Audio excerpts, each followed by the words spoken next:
Well, good morning, everyone. My name is Catherine McGarry, Mayor of the City of Cambridge and Chair of today's special statutory public meeting. Welcome to all of the staff and community who are joining us this morning. And we were just talking about the snowstorm yesterday, so I hope everyone has dug out from all of the snow that we had yesterday. I know everyone was really looking forward to going back to in-person learning yesterday, but Mother Nature had other plans. But I hope everyone today has a great first day back at school. Again, we're meeting virtually due to the COVID-19 pandemic. I want to take time again this morning to remind everyone to continue to follow public health guidance. I know that we're not where we thought we wanted to be at the start of 2022, but we are in this together, and I know that we'll get through this together as well. We will prevail. Before we get going on today's agenda, I did want to remind us all to lead with kindness. Words and tone matter, in particular at this start of the year. We're hearing that pretty well 100% of our residents and the general public are struggling with some degree of mental health issues or know somebody who is. So this is the time where we all need to be kind together. So let's get started. This morning we have one statutory public meeting under the Ontario Planning Act. We will be taking a 30-minute recess at noon today. We hope to have heard most of our delegations at that point, but if not, by that time we will recess and return for the remainder of speakers, including those that wish to call in to our public meeting line. At the conclusion of the statutory public meeting today, Council will take a recess and reconvene at 5 p.m. and that'll be this evening for a regular special council meeting to consider other items on the agenda. So let's get going with our agenda. I'm going to ask our clerk to complete a roll call of council so we can confirm everyone's attendance today as we are coming to you electronically. Madam Clerk. Councillor Ache. Present. Councillor Devine. Present. Councillor Mehta. Present. Councillor Hamilton. Present. Councillor Liggett has sent her regrets. Councillor Mann. Present. Councillor Reid. Present. Councillor Wolf. Present. Mayor McGarry. Present. Thank you. Thank you.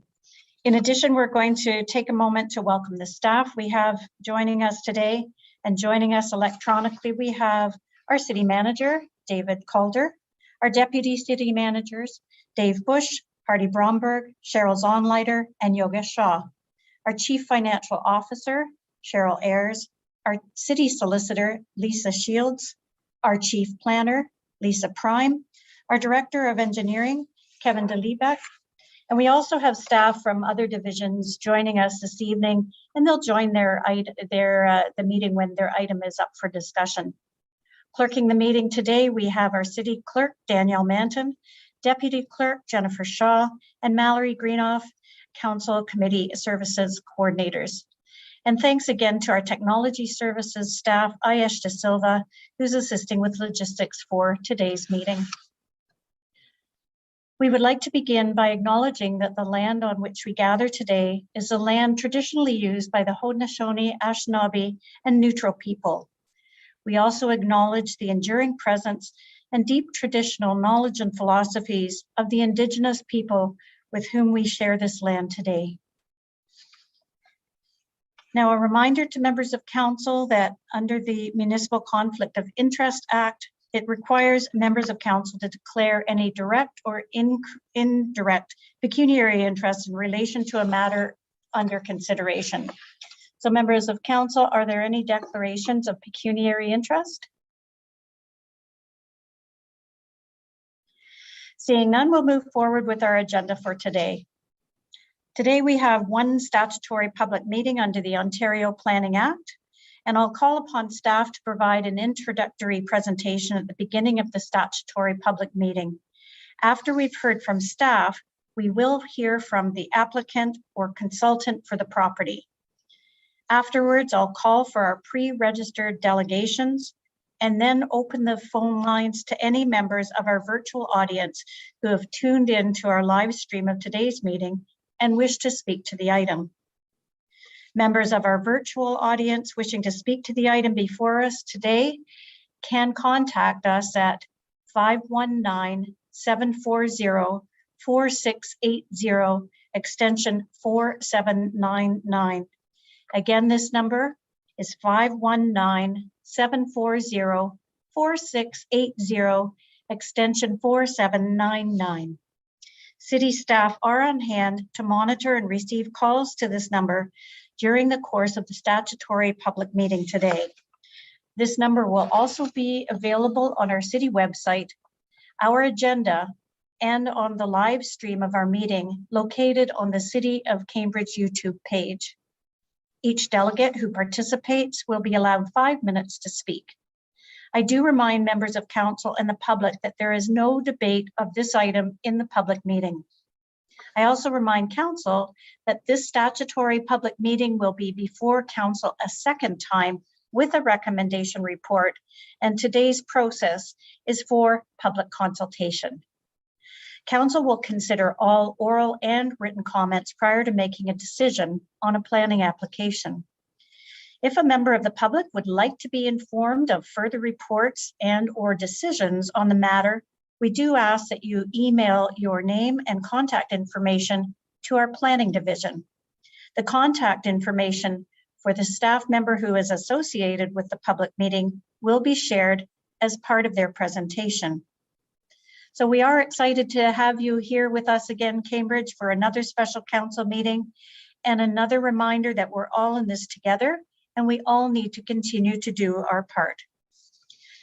So today's statutory public meeting is agenda number 5.1, report 22-003 CD, public meeting report 1541 Queenston Road zoning bylaw amendment, Firma's Homes Inc., care of IBI Group.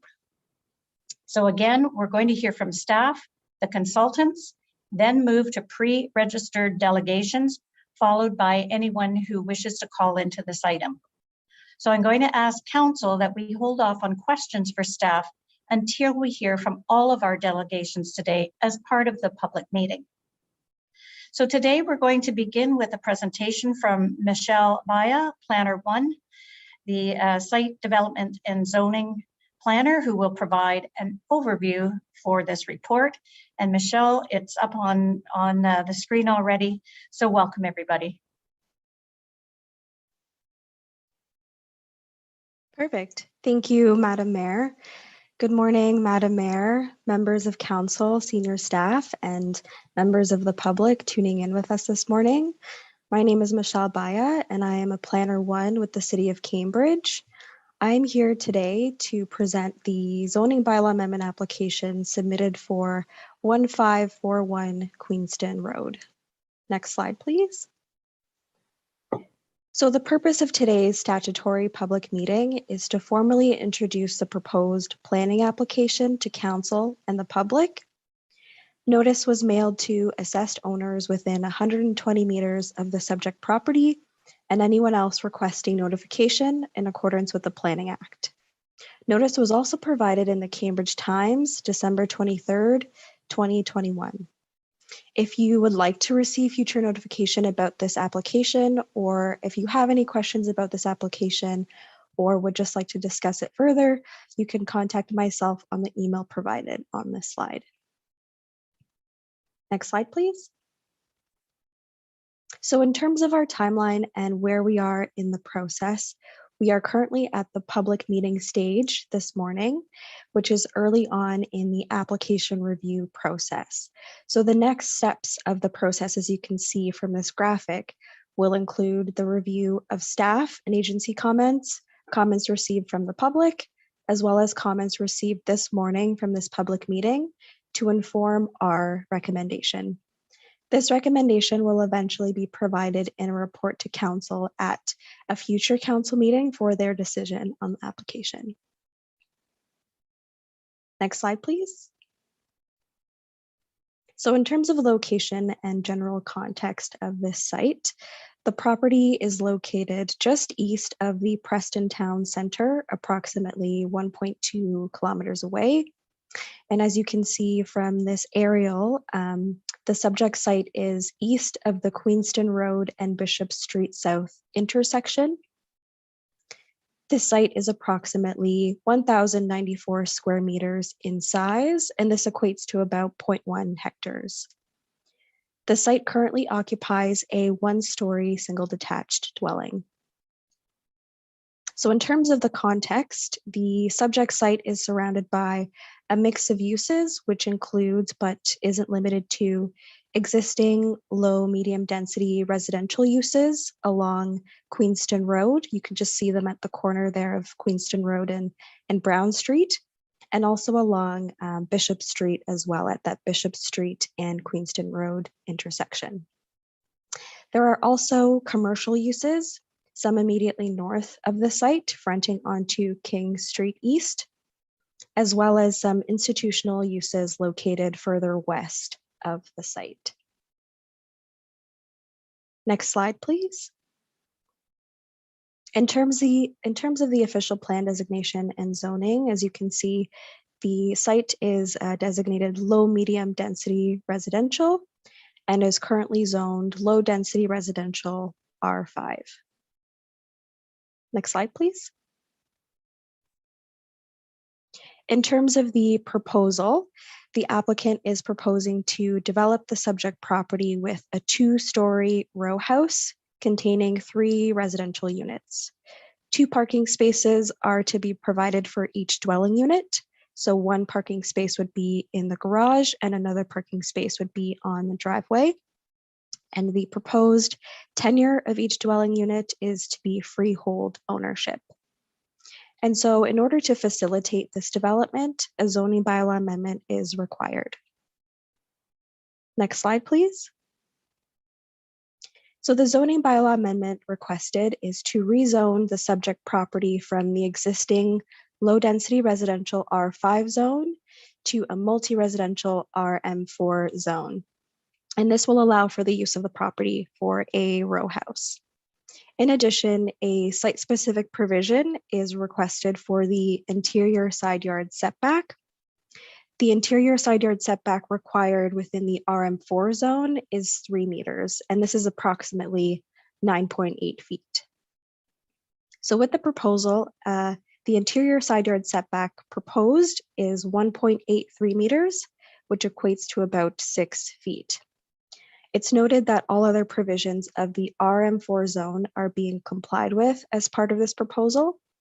And in addition as well, I'll just note that the existing minimum interior side yard setback requirement for the R5 zone is 1.2 meters, which is about 3.2 feet. Next slide, please. So in addition to the requested zone change, staff have also proposed that a holding age provision be applied to the zoning bylaw when passed in order to ensure that the outstanding record of site condition for the property is completed. So for context, the region of Waterloo has requested the record of site condition to address this property's location within the Bishop Street community area. And this community area is associated with known historic trichloroethylene groundwater contamination in the area.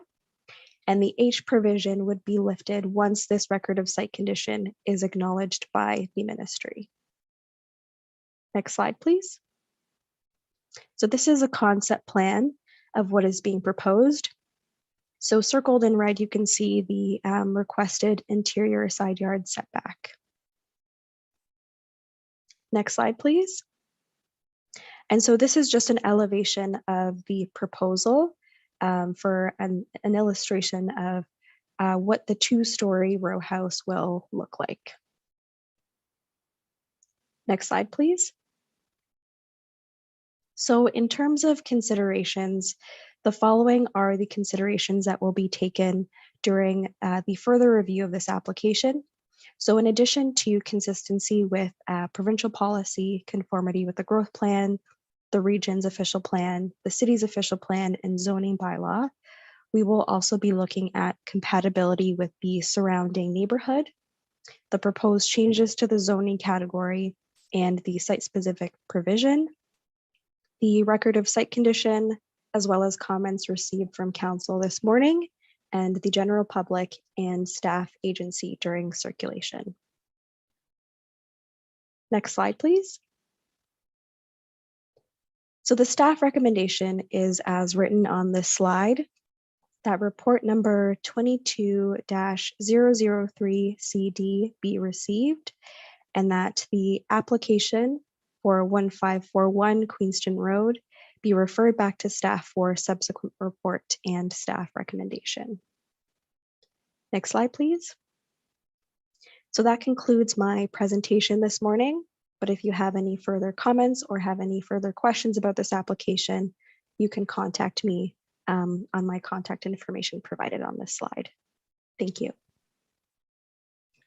Well, thank you very much, Michelle, for a thorough presentation. And just a reminder to council members that we'll hold off on questions for staff and the consultants until after all of the delegations have spoken today. We're now going to bring in a representative from the IBI group. I believe it is Victor Lebreche.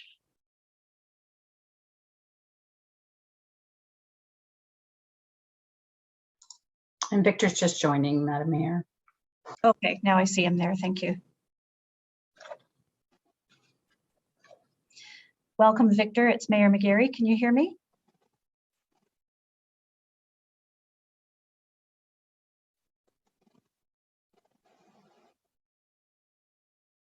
Victor, it's Mayor McGarry. Are you able to hear me?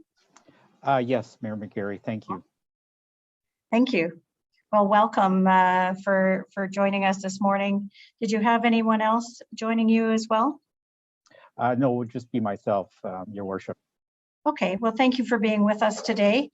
I understand you have a presentation, and just remind the clerk when you need the slides to be moved along. But welcome, thanks for joining us, and you may begin. Thank you.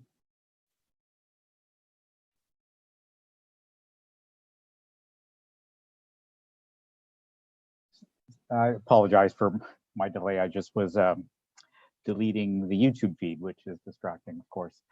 Thank you, Mayor McGarry, members of committee and council, city staff. Is my audio fine in this regard? Thank you. Yes, we can hear you perfectly well. Thanks, Victor. And your first screen there is up. Yes, thank you. Michelle has done a good overview with the staff information report. Appreciate the fact that this is for information and to meet the requirements of the statutory requirements of the Planning Act for a public meeting. We're pleased, sorry, just to back up, just a brief introduction. My name is Victor Lebreche, the Associate Director of Planning of the IBI Group at the Waterloo office. And we're pleased to represent Firma's Homes, local builder, resident of Cambridge for a long time, has built several infill projects throughout the city, including a recent one on Franklin Boulevard, just north of the 401, and certainly mindful of the community and the responsibilities to do good developments infill where appropriate. We certainly feel, as the information report indicates, that this represents a good infill project, compatible and within character of the area. And I'll just quickly explain as to why we feel that way, and be pleased to answer any questions you have at the end. So the next slide, please. I think this generally was included in Michelle's presentation, but what we'll do just quickly is a policy review, the development concepts, and servicing evaluation, all of which will be further detailed through the through the zone change process. Next slide, please.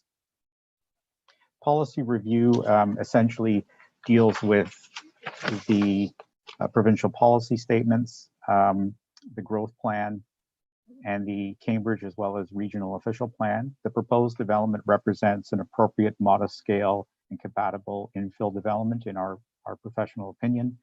The development has a compatible height, massing, and scale to the surrounding existing buildings in character with the surrounding buildings, hip roof design, and will be predominantly brick, and again, compatible in design and form and massing.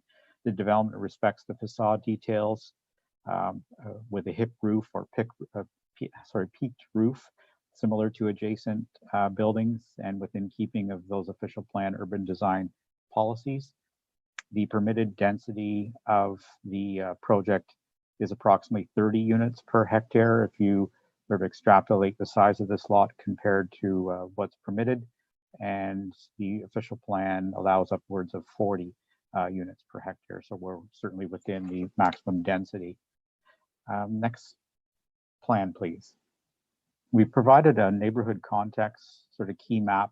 We've flagged a number of very similar, some slightly higher density than this proposal, and I have direct pictures of those corresponding where we put these highlighted in the key plan. But directly across the street, of course, there's an existing apartment building, 4 stories, and that's directly in front. We have to the, I would say, to the southeast, as noted there at 1561 to 1595 Queenston Boulevard, we have very similar form, if you will, not, if I may, not as quite compatible or in character in its design, but it's an older form of freehold townhouses that are existing just down the street, 1 lot removed from this proposed development. Of course, at the corner of Bishop and Queenston Boulevard, we have a set of freehold townhouses that I would say are a good design and somewhat representative to what we're proposing in terms of its height. And although some have 3 stories, I think facing Queenston. So there certainly is freehold street fronting townhouses in close proximity to this development. And then we also have further development at 140, 158 Bishop Street, fronting Bishop, similar freehold style looking units, although, you know, built in the 70s, and I would just, you know, built at a different era, if you will, and not quite compatible to the hip roof, peak roofs that we have in this neighborhood. To the back of the property, of course, we have the Shoppers Drug Mart development and parking lot, which I was directly involved with at the time with the rezoning and site remediation. And that's generally the areas I'd like to highlight. I'll just quickly go through the pictures. So next slide. So this is the apartment building that's directly across the street from the development and the existing homes on Queenston Road. Next slide, please. These are the, you know, older sort of 70s style flat roofs that exist sort of 1 lot removed to the southeast of the subject property. But again, a form of freehold townhouses. I'm not sure whether these are rental or directly owned, but again, street townhouse type dwellings. I should add that our clients' intent certainly is to make this development of the 3 units freehold. So at some point in the future, it will go through a consent application, so they're owner occupied, which I think is, you know, more welcomed in this particular community. Next slide, please. We have 3-story street fronting townhouses at the corner of Queenston and Bishop, and that's you know, again, street fronting townhouses, but 3 stories. Our proposal here is for 2-story dwellings. Next slide. Same units fronting on Bishop, again, street fronting townhouses. Next slide, please. These, I believe, are rental because they have parking at the back, but they front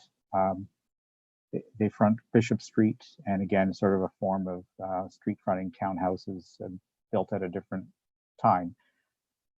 All of these examples are within, you know, a 1 to 2 minute walk of the subject property. So certainly this area has a good mix of different uses and forms of housing, as well as a commercial intermediate area. And of course, on the fringe of the Preston town center area, which provides further services.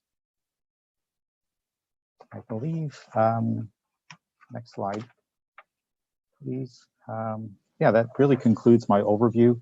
Just wanted to, highlight that this proposal we believe is modest and within the character of the neighborhood. Represents a minor intensification, which of course, as you've heard by many, is certainly encouraged by your official plan policy and provincial policies, as well as the region. Will be freeholds and allow more appropriate use for the subject property, which I might add is certainly one of the larger existing single family lots in the neighborhood, and therefore appropriate for this form of development. And again, within the density permissions of the official plan. That concludes my sort of formal presentation. If I may ask respectfully, if there are some questions from public that may be attending or of the committee or staff, if I may be brought in just to answer a technical or factual question. Certainly don't want to prolong your debate on this. So I have nothing further at this point. Thank you. Thank you very much, Victor, for your presentation, and thanks for offering to stay for questions. Council will be able to ask you questions after we hear from all of our delegations. So thank you very much. So please stand by. Thank you. So we'll now move to our pre-registered delegations to Statutory Public Meeting Report 22-003 CD Public Meeting Report 1541 Queenston Road Zoning Bylaw Amendment, Firma's Homes Inc., CO IBI Group. I do want to remind the public that should you wish to call in to speak to this item, you may call 519-740-4680 extension 4799, and staff are on hand to receive your call. So we do have two pre-registered delegations for this public meeting. The first on our delegation list is Margaret Silva. So staff is going to take a moment and get Margaret on the line. Margaret, it's Mayor McGarry. Can you hear me? I don't know what they said now. Margaret, can you hear me? It's Mayor McGarry. Oh, yes, I can. Hello there. Could you please turn off the YouTube channel? Yes. Thank you. And just a reminder to everybody that our YouTube channel has about a 25 to 30 second delay after what's going on here. So thank you, Margaret. I'll just make a couple of opening comments and then let you know when you can begin. So thanks for joining us today to delegate, and a reminder that you'll have 5 minutes to address council. Please ensure that your remarks relate directly to the agenda item you're speaking to, that your remarks are respectful, and that you refrain from asking questions of council. I'll let you know when your 5 minutes is up, but you will hear a bell at the 4-minute mark, so that's a good reminder that you've got a minute left. And Margaret, if you would just stay on the line afterwards, as there may be questions of clarification from members of council, and I'll help guide you through that process. So welcome, Margaret, and you may begin. Hi, good morning, everyone. Thank you for having me. This is in regards to, of course, the 1541 Queenston Road property. We're not opposed to the building that's going to be put on the property. I think the design is done very well. It will, it will certainly add to the neighborhood. Problem with it is there's a couple things that we're seeing on our side of it. We're not builders or anything like that, but what we're seeing is how close it is to the road itself. How come this property has so much backyard property to it? There is no on-street parking on anywhere on that side of Queenston Road. So our issue is when this building is being put up, no one uses their garage for an extra car space. Most times they're parked on the road or parked sideways on their driveway or parked on the grass. Where's all this access going to go? Certainly another, issue we see is the positioning of the homes. You're planning on 3 homes in that little area. Doesn't to me seem like there's enough space to put 3. Would 2 not be a little bit more, in substantial for that position? When we're looking at, again, this goes back to my parking issue and the driveway and such. When you're looking at the streetscape itself, all the homes are pushed back. So you're going to have this one home that's pushed so far forward that's blocking the other 2 existing homes on either side, where we won't be able to see around anything. The apartments are pushed back, the townhomes are pushed back, but then you have this new dwelling that's going to be sticking so far forward. Maybe my measurements aren't right, but that's how I'm seeing it in the diagrams and such. And then it leads me to just wonder, the property then that's going to be left behind the homes, someday could it be redeveloped into other homes going there? So you would have 6 properties on that space, because certainly the person on King Street could eventually sell, and that could be access into more homes facing out onto King Street. Is that a possibility? What else? I guess other things we've been thinking of is the property line, especially between 1523 and 1541. How much of our driveway is going to be lost? Because there have to be some sort of a fence or division put up. We already have a narrow enough driveway as it is. We don't want any more taken away. We wouldn't be able to open our car doors.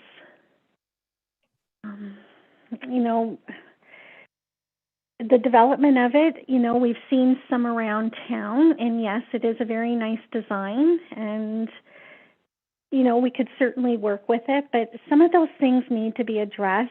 The positioning just doesn't sit right with us at all. It just needs, I think it would block the whole street view and just be far too close to the road, and parking would become an issue. Bishop Street is already held up with parked cars all the time. The arena is held up with parked cars all the time. We're not sure where everybody is going to go. You have, say 6 cars in that little area. I don't think everyone will be using it, as a garage, as a parking spot. It just doesn't happen. It's going to have to be an overflow for their bikes and all their outdoor stuff. I really don't have much more to add onto this. I hope I spoke clearly enough for everyone, and that's just our thoughts on what's happening. We've been through this before with the Shoppers development behind us, and we have a green space there that's left empty for whatever goes on in there all the time. So we're hoping this time our voices will be heard a little bit more in regards to this matter, because it does affect our home. Anyways, thank you, everyone. That's all. I'll keep it short like that. So thank you. Thank you, Margaret, for your very clear delegation. We could hear you very well. So I'm just going to turn now to members of council to see if there's any questions of clarification for you.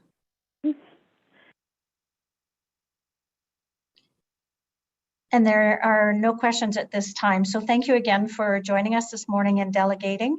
And you can continue now to flip back onto the City of Cambridge YouTube channel if you so wish, and you can follow along on this item. Thank you. That's wonderful. Thank you, everyone. Okay, bye-bye.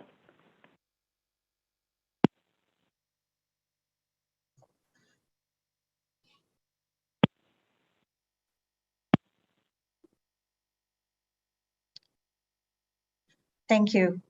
The next delegation that we have that was pre-registered is Sally Keelan. So we're going to take a moment for staff to get Sally on the line.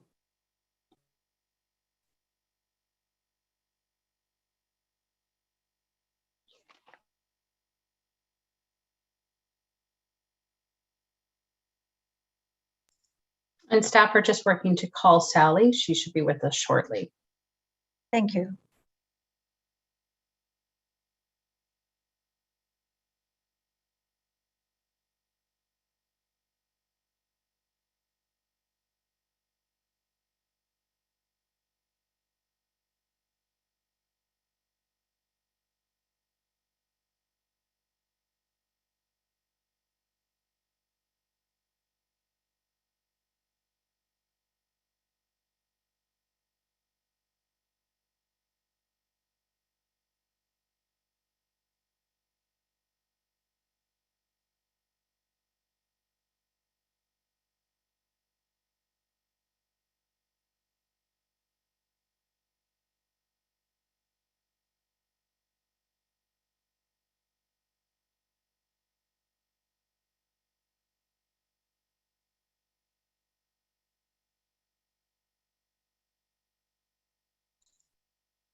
And just bringing Sally in, Mayor McGarry. Thank you. Sally, it's Mayor McGarry. Can you hear me? Yes, I can. That's great. Thank you very much for joining us this morning. I'll just give you a couple of remarks before I ask you to continue. But thank you again, Sally, for pre-registering and joining us today to delegate. And a reminder that you'll have 5 minutes to address council.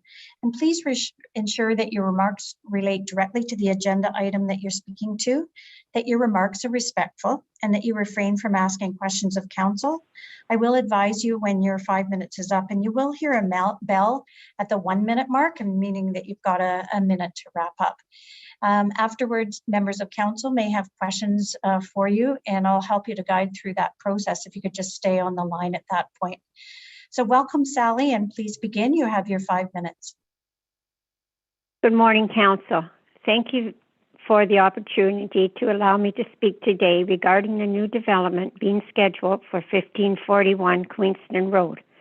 First of all, as a resident and property owner at 1523 Queenston Road, it came to quite a surprise to my family and neighbors to recently hear that 1541 Queenston Road was a proposed site to develop a 3-unit dwelling row houses.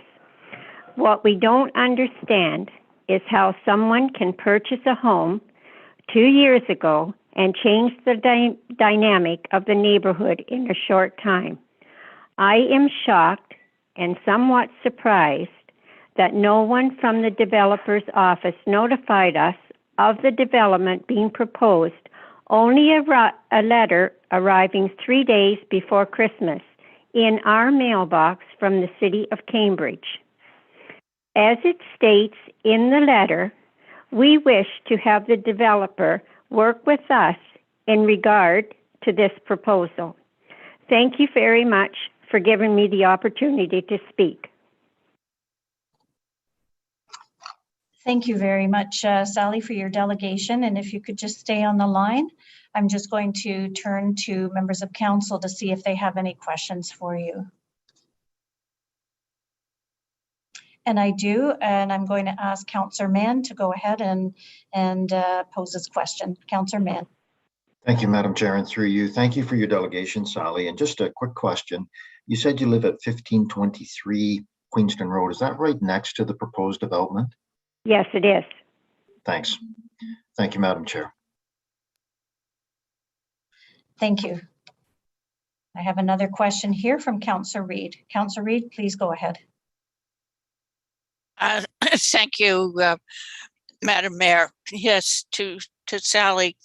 I'm not sure I understand. Are you in disagreement with what is being proposed, or do you think that that it should go ahead? I'm not. I would like to see not a three dwelling, at least a 2, or even added on to the bungalow that's already there to make it in the character of our neighborhood for our homes. Our homes were not looked at in the pictures. It was all about the row housing and what was on the opposite side, but not our neighbor's home or our homes. Okay, thank you. Welcome. Thank you. Sally, I don't see any further questions, so I wanted to thank you again for joining us today to make your delegation. And if you want to continue watching the remainder of this item, you can follow along here on the City of Cambridge YouTube page. Thank you again for joining us. Thank you.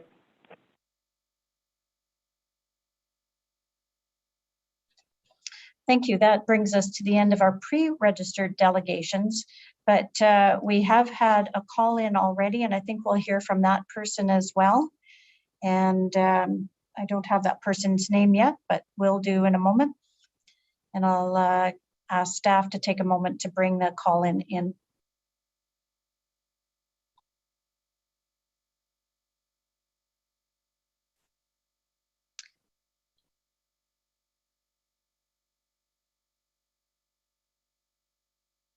And if you want to continue watching the remainder of this item, you can Hello, follow Doreen. along It's here, Mayor McGarry. Can on you hear me?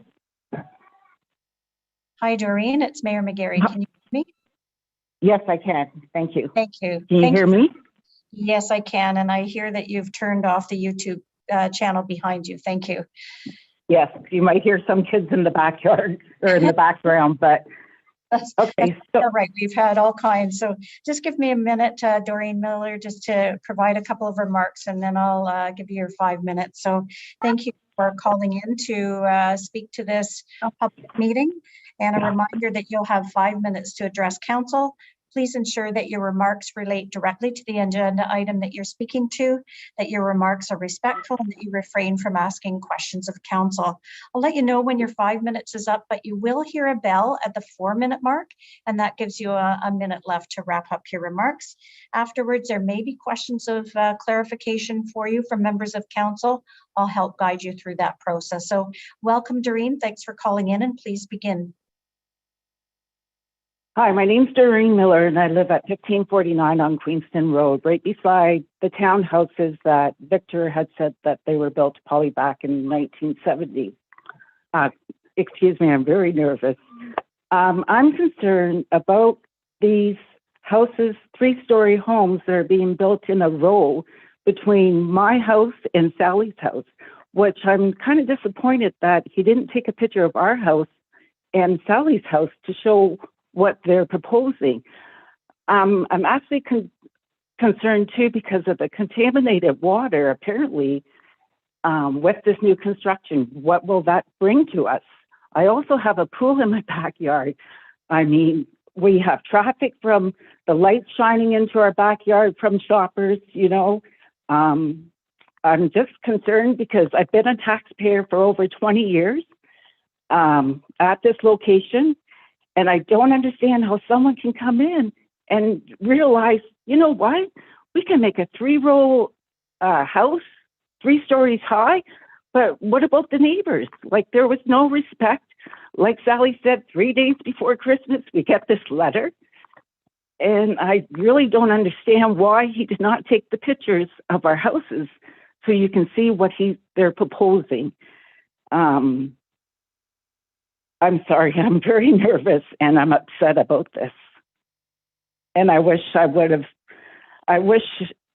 would know more why they didn't come to us and propose or whatever. Have some respect for us homeowners that live beside this house that they want to do. We grew our family up there. I had kids from St. Joe's that knows where we're from. Oh my gosh. The neighborhood is great, and just because there's all these other row houses there, it does not mean that our homes are not houses. Like, we should be concerned here. And like Sally said, there is no parking on the street whatsoever from apartment buildings, from the townhouses, and anything. And we have the arena, and I don't understand this. I really don't. That's all I'm going to say, and I just want a written transcript of this meeting because I am very nervous about this. Very nervous. Thank you for listening to me. Thank you, Doreen. And we're a pretty easy crowd to speak to, and we could hear you clearly, and I think you expressed yourself very well. If you would just wait on the line, Doreen, I'm just going to turn to council members. I do see a question here, but just stay on the line. I'll see if there's any more after Councillor Mann, and I'm going to ask Councillor Mann now to pose this question. Councillor. Thank you, Madam Chair, and through you, thank you for your delegation, Doreen. You did very well. Doreen, you live right beside the proposed development, and you live in it's a 1.5-story house that you live in? Yes, I do. Yes. Okay. Thank you. All my questions, Madam Chair. Thanks. Thank you. Doreen, I'm just looking around at the other members of council to see if there's any further questions for you. And seeing none, I wondered if you had seen the planning information at the beginning of the presentations of the planner that is responsible for this proposal? Yes. Okay, and you can certainly add your contact information to that list, and they will inform you of what's going on during this planning process. Okay. All right, thank you for joining us for your delegation, and if you can follow along with a reminder of the item on the city YouTube page. Thank you, Doreen. Thank you for listening.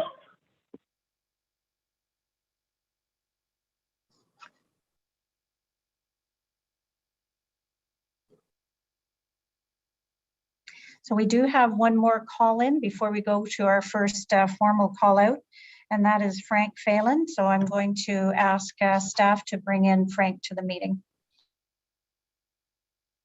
That was instant. Frank, it's Mayor McGarry. Can you hear me? Yes, I can, very clearly. Great, and I can hear you clearly. If you'll just give me a moment. I just wanted to let you know that we're pleased that you've joined us today to delegate to this item. And just to remind you that you've got 5 minutes, that you make sure that your remarks relate directly to the agenda item that you're speaking to, that your remarks are respectful, and that you refrain from asking questions of counsel. So you will have 5 minutes. If you're at the 4-minute mark, you'll hear a bell that gives you a minute to wrap up. Afterwards, there may be questions of counsel for you, and I'll help guide you through that process if you could stay on the line. So welcome, Frank. Thanks for calling in, and you may begin. Terrific. Thank you, Your Worship. I greatly appreciate the opportunity just to speak. I certainly won't be the 5 minutes.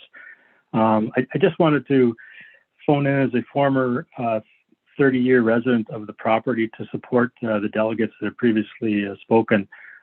With all due respect to Victor and their professional firm at the IBI group, I really do feel, just for counsel's sake, that the presentation was somewhat misrepresented in the fact that they didn't show any photographs at all of the two individual houses immediately to the left and to the right, or to the east and the west, of the subject property 1541. They are, individual bungalows, certainly not representative of the multiple use dwellings in the existing area at all. And particularly like to support Margaret's delegate call with regard to the proximity to the road. I can certainly endorse that the parking will be an issue with 3 occupants there. There's no question about that. And the proximity to the road seems unusual, and almost seems as if it's being set up for other redevelopment in the backyard. There's a lot of room back there, speaking from someone who has spent years and years playing football, dodgeball, hockey, whatever in that backyard. I just don't understand why the positioning of the home has to be so close to the road. As one of the delegates mentioned, the narrow parking is certainly going to be an issue, to the point where they may not even be able to open their car door. And just wanted to phone in. I thank you for your time. I'm very appreciative of the work that's being done, but I do feel that there was a misrepresentation of the area with regard to not showing the houses immediately next to the subject property. Thank you for your time. Thank you, Frank, for your delegation this morning. And I'm just going to turn to members of council now to see if there's any questions for you. And seeing none, I wanted to thank you again for calling in and delegating at this public meeting. And if you so wish, you can continue to follow along this item on the City of Cambridge YouTube page. Thanks again, Frank. Thank you, Mayor.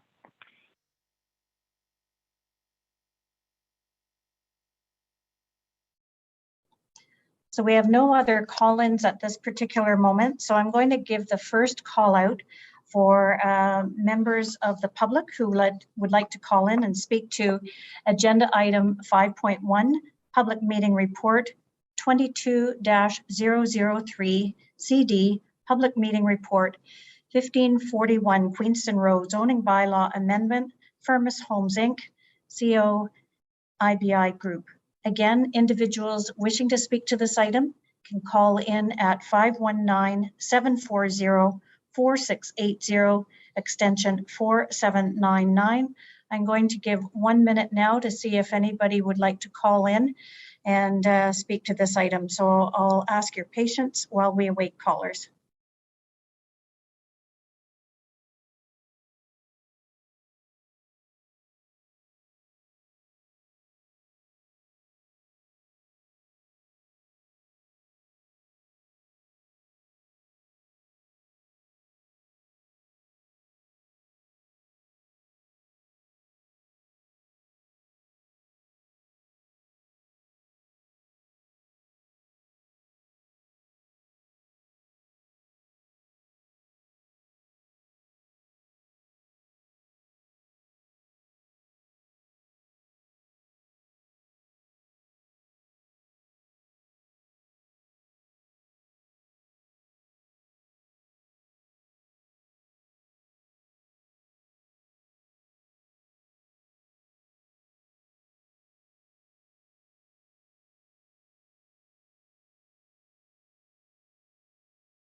Welcome back and thanks for your patience. Just so you're aware, we have not received requests to speak to this item during our first short break. We'll now move to a second, a bit longer break for 3 minutes to give anyone watching the opportunity to call in and speak to 22-003 CD Public Meeting Report 1541 Queenston Road Zoning Bylaw Amendment, Firma Homes Inc., CO IBI Group. So again, I remind viewers that the individuals wishing to speak to this item may call in to 519-740-4680 extension 4799. So I will, after any other call-ins during this next short break have been given the opportunity to speak, I will be making a final call for delegations before closing the public meeting. So we'll now go to a 3-minute break and wait anybody else calling in so you can turn off your mics and your cameras. Thank you.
Thanks for your patience. We've not received any requests to speak to this item during this break.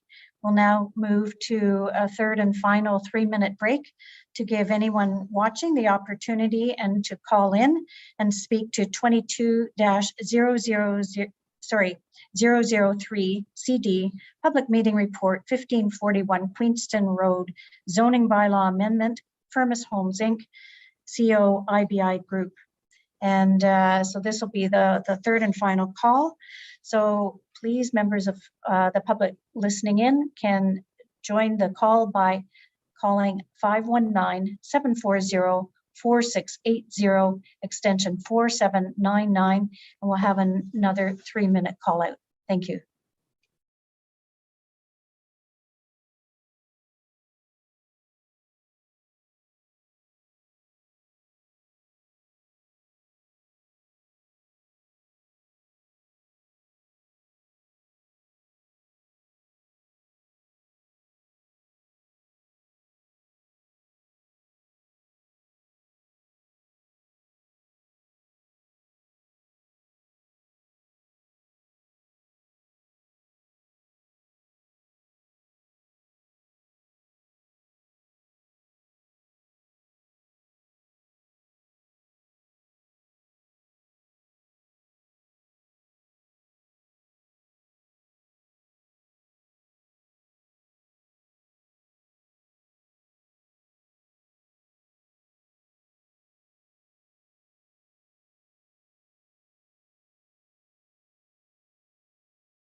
Welcome back, everyone. We have received one delegation who has called in requesting to speak to this public meeting during our short break. So I'm going to ask staff to bring on Howard Miller.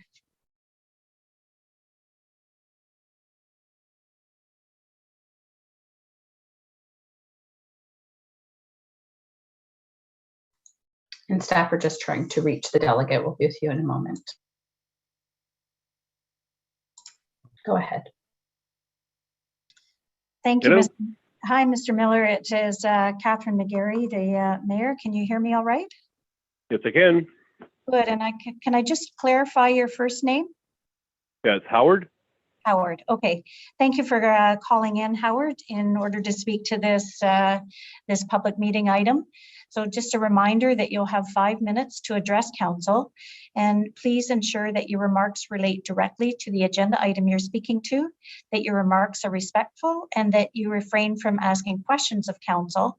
And Howard, just afterwards, members of council may have questions for you. So if you could just stay on the line, I'll help guide you through that process as well. So Okay. well, thanks for calling in, and you may begin with your 5 minutes. Thank you. So I'm Howard Miller. I live 1549 Queenston Road, right beside the property in question, 1541. We've been there, my wife and I, Doreen, has been over there for over 20 years now. Again, we believe that this dwelling that they want to erect type thing is going to be out of character with the houses that are currently on the left-hand side and our current house on the right-hand side. And then one of the comments that was made about how bringing the dwelling closer to the road in the future, what will happen to the backyard part of it, type thing, whatever, because there is quite a bit of land there. Will something go up in the future type thing, whatever. As my wife was saying, we do have a pool in our backyard on 1549, and we spend a lot of Sundays and that kind of stuff, barbecuing, swimming in the pool, having family over, that type of thing, whatever. So our privacy is going to be pretty much dwindled down to a chain link fence between the property beside us, whatever, and our pool in the backyard type thing. So that's not very, I'm not looking forward to that. And one of the things was brought up about the parking. If when they showed in the picture about the dwellings on Bishop Street and how the garages will be used to park one car in the driveway to park another car. Currently, right now, guaranteed some of those garages are just meant for holding outdoor equipment, and they park their car in the driveway. And there's also other people that live in there, whatever, and they park their cars along the road on Bishop Street. And I'm just afraid that if these dwellings do go up beside our house, we're going to have cars that are parked on the road type thing, whatever, and there's going to be more activity that type thing, whatever, beside our house. I think what was said before with the people that have phoned in, they've addressed a lot of the issues that we are concerned with, whatever. But I do strongly believe that the character of the neighborhood must be maintained, and a dwelling like this should not be going up. And so the character of our houses we've been there for over 20 years. Our neighbor's been there for almost 50 years. There's concern about the character of the neighborhood and our houses. I think that's it. I think I've said everything that I wanted to say. Thank you very much, Howard. And if you could just stay on the line for a moment, I'm just going to turn now to members of council to see if there's any questions for you. Okay. And I don't see any. I wanted to thank you again for calling in and delegating to this meeting. You were very clear, obviously, and I think you've probably got the contact information of the planning staff from the City of Cambridge, who will be the lead on this file, so that you can request to have information as this moves forward. Thank you. Thank you very much for your delegation. All right. Thank you very much. Have a good day.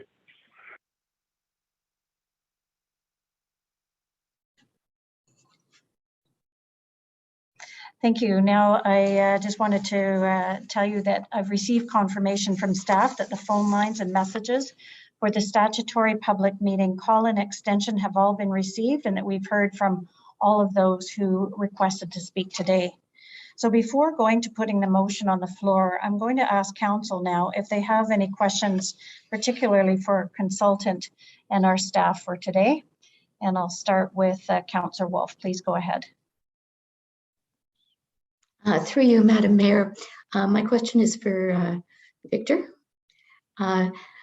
Victor, we've heard several of the residents concerned with the distance from the street to the property, to the building. And I was wondering if you would be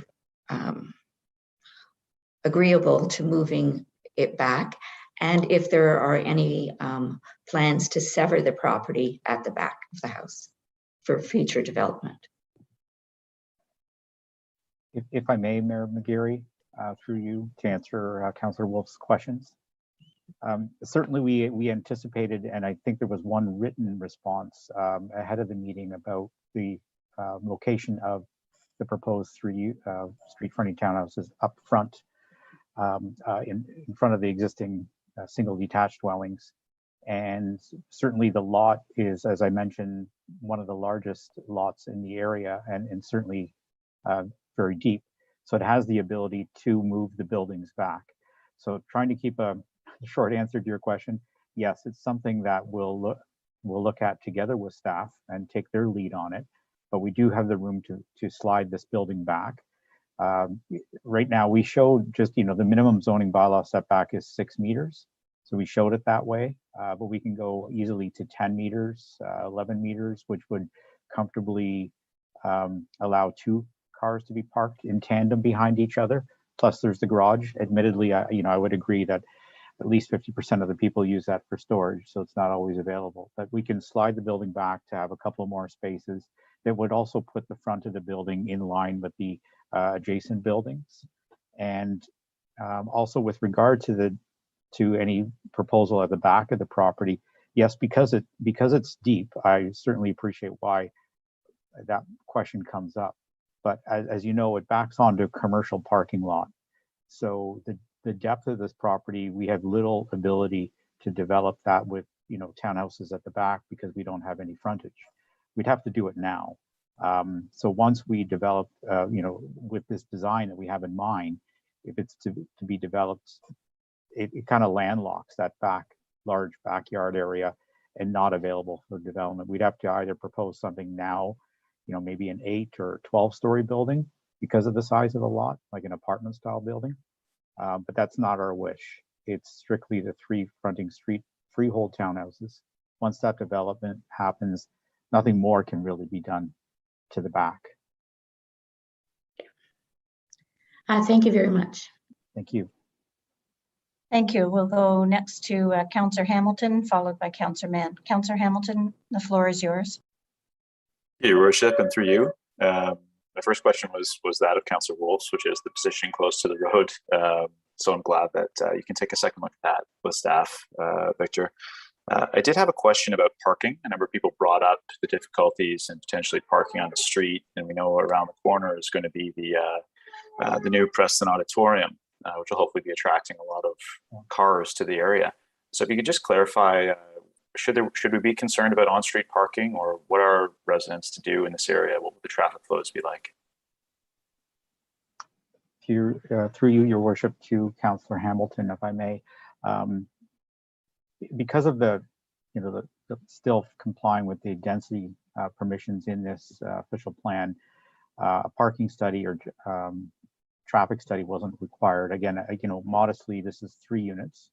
I wish to point out that, as all of council knows, duplexing as a right is a right within the existing building and can be at least 2 units. So we're really talking about 1 more unit beyond what the current zoning would permit on that property.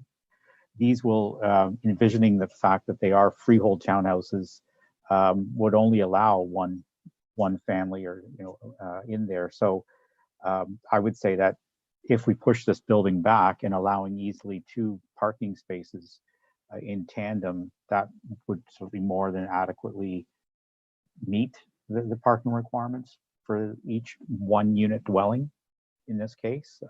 We also have the benefit of being on the fringe of the downtown center area of Preston, right? So we have many services, transit, commercial, all within a 5-minute walking distance. This is not in, I would say it's not in suburbia, so to speak.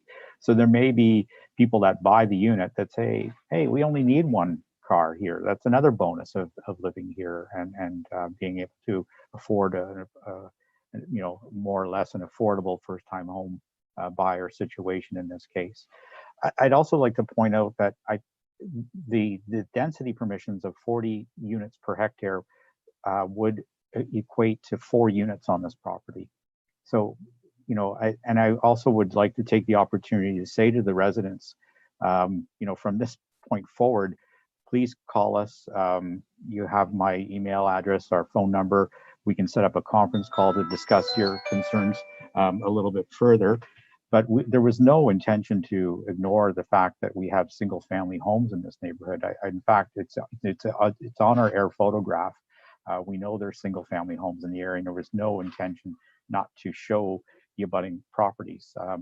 I think everybody knows that there's a real good mix and all living compatibly and within the character. Somebody mentioned that this proposal is going to dramatically change the dynamics of this neighborhood, which I struggle with when we're talking about the fact that this property can easily have 2 units today, up to 4, because of its lot size. And we're proposing, I think, a redevelopment of a property that's respecting completely the freehold nature of the abutting properties directly abutting us, with compatible, modest intensification of 1 more unit beyond what the zoning permits today.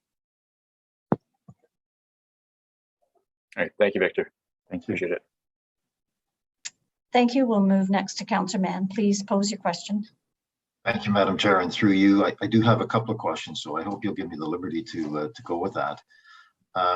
Thanks for the presentation this morning, Victor, and I do have a couple of questions. As I said, I'm glad to see that, or to hear that you're going to consider the setback, increasing the setback, because I think the property line of the existing homes need to be considered when you put something of this nature in, because if I live there and I come out of my side door, I'm going to look at a great big wall of building as soon as I come out my side door of the house. And I think anything that I want to look at coming up or down the street is going to be overshadowed by the size and the intensity of this. So I'm glad to see that, to hear that you're going to reconsider the setback. Have you reconsidered, or would you reconsider a duplex instead of the triplex or 3 townhouses?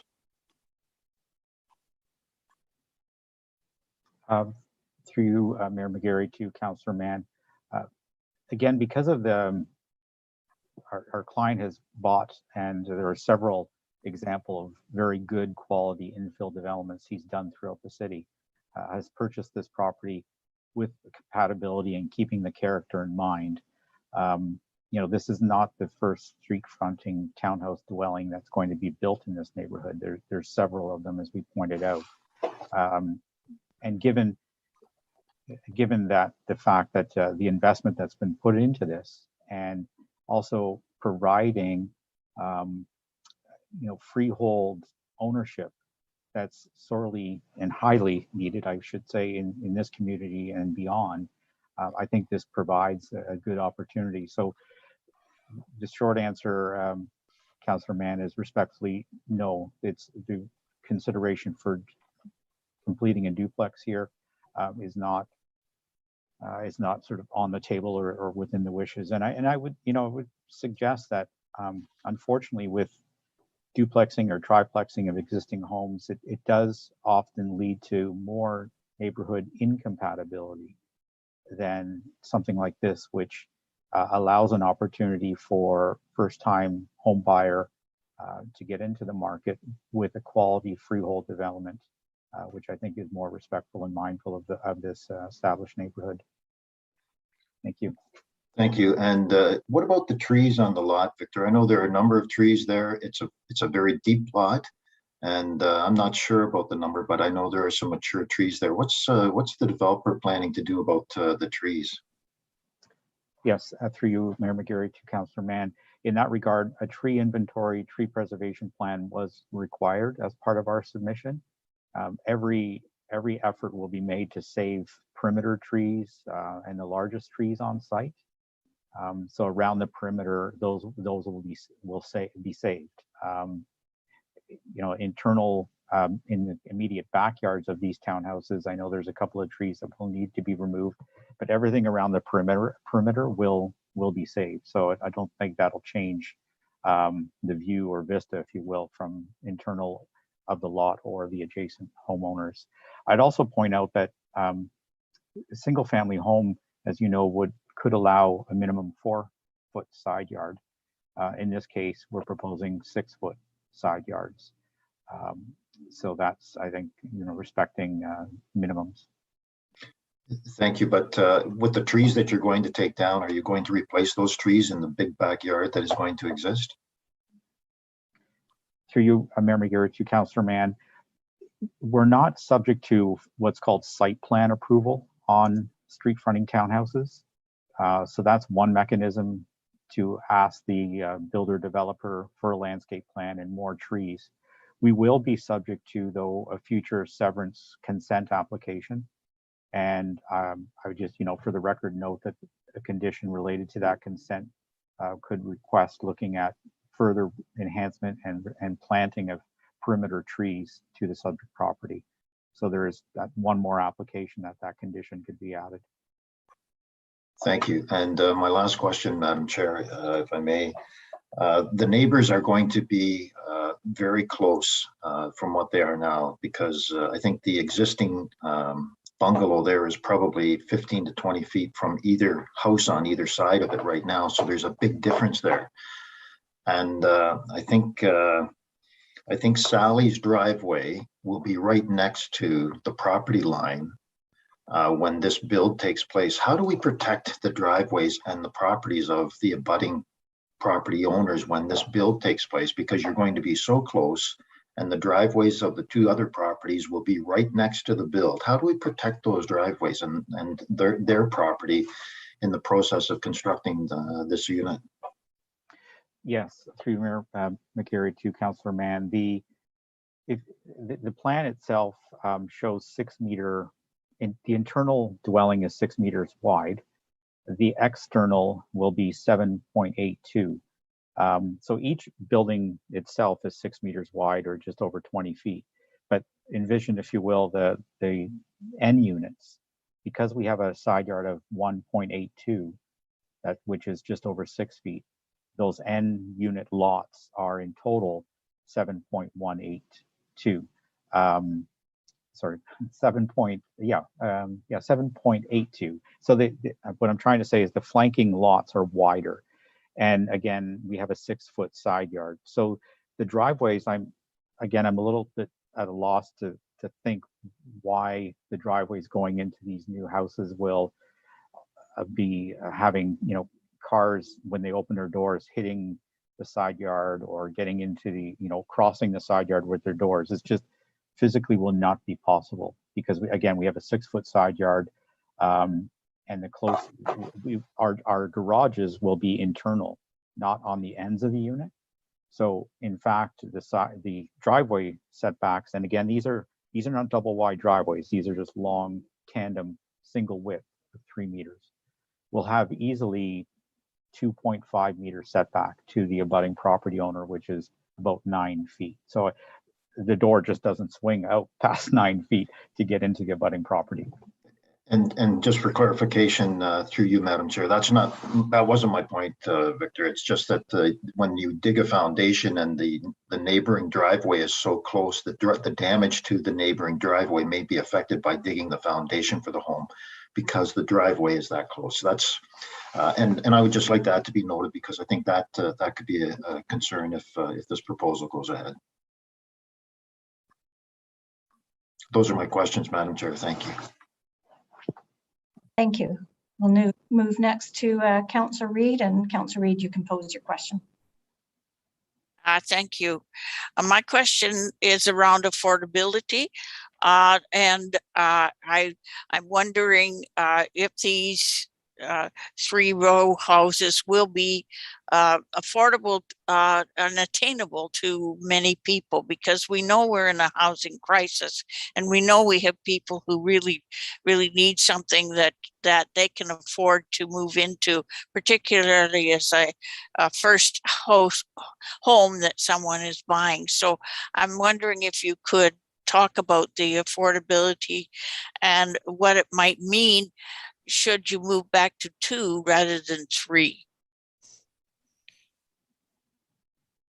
Through Mayor McGarry to Councillor Reid, if I may.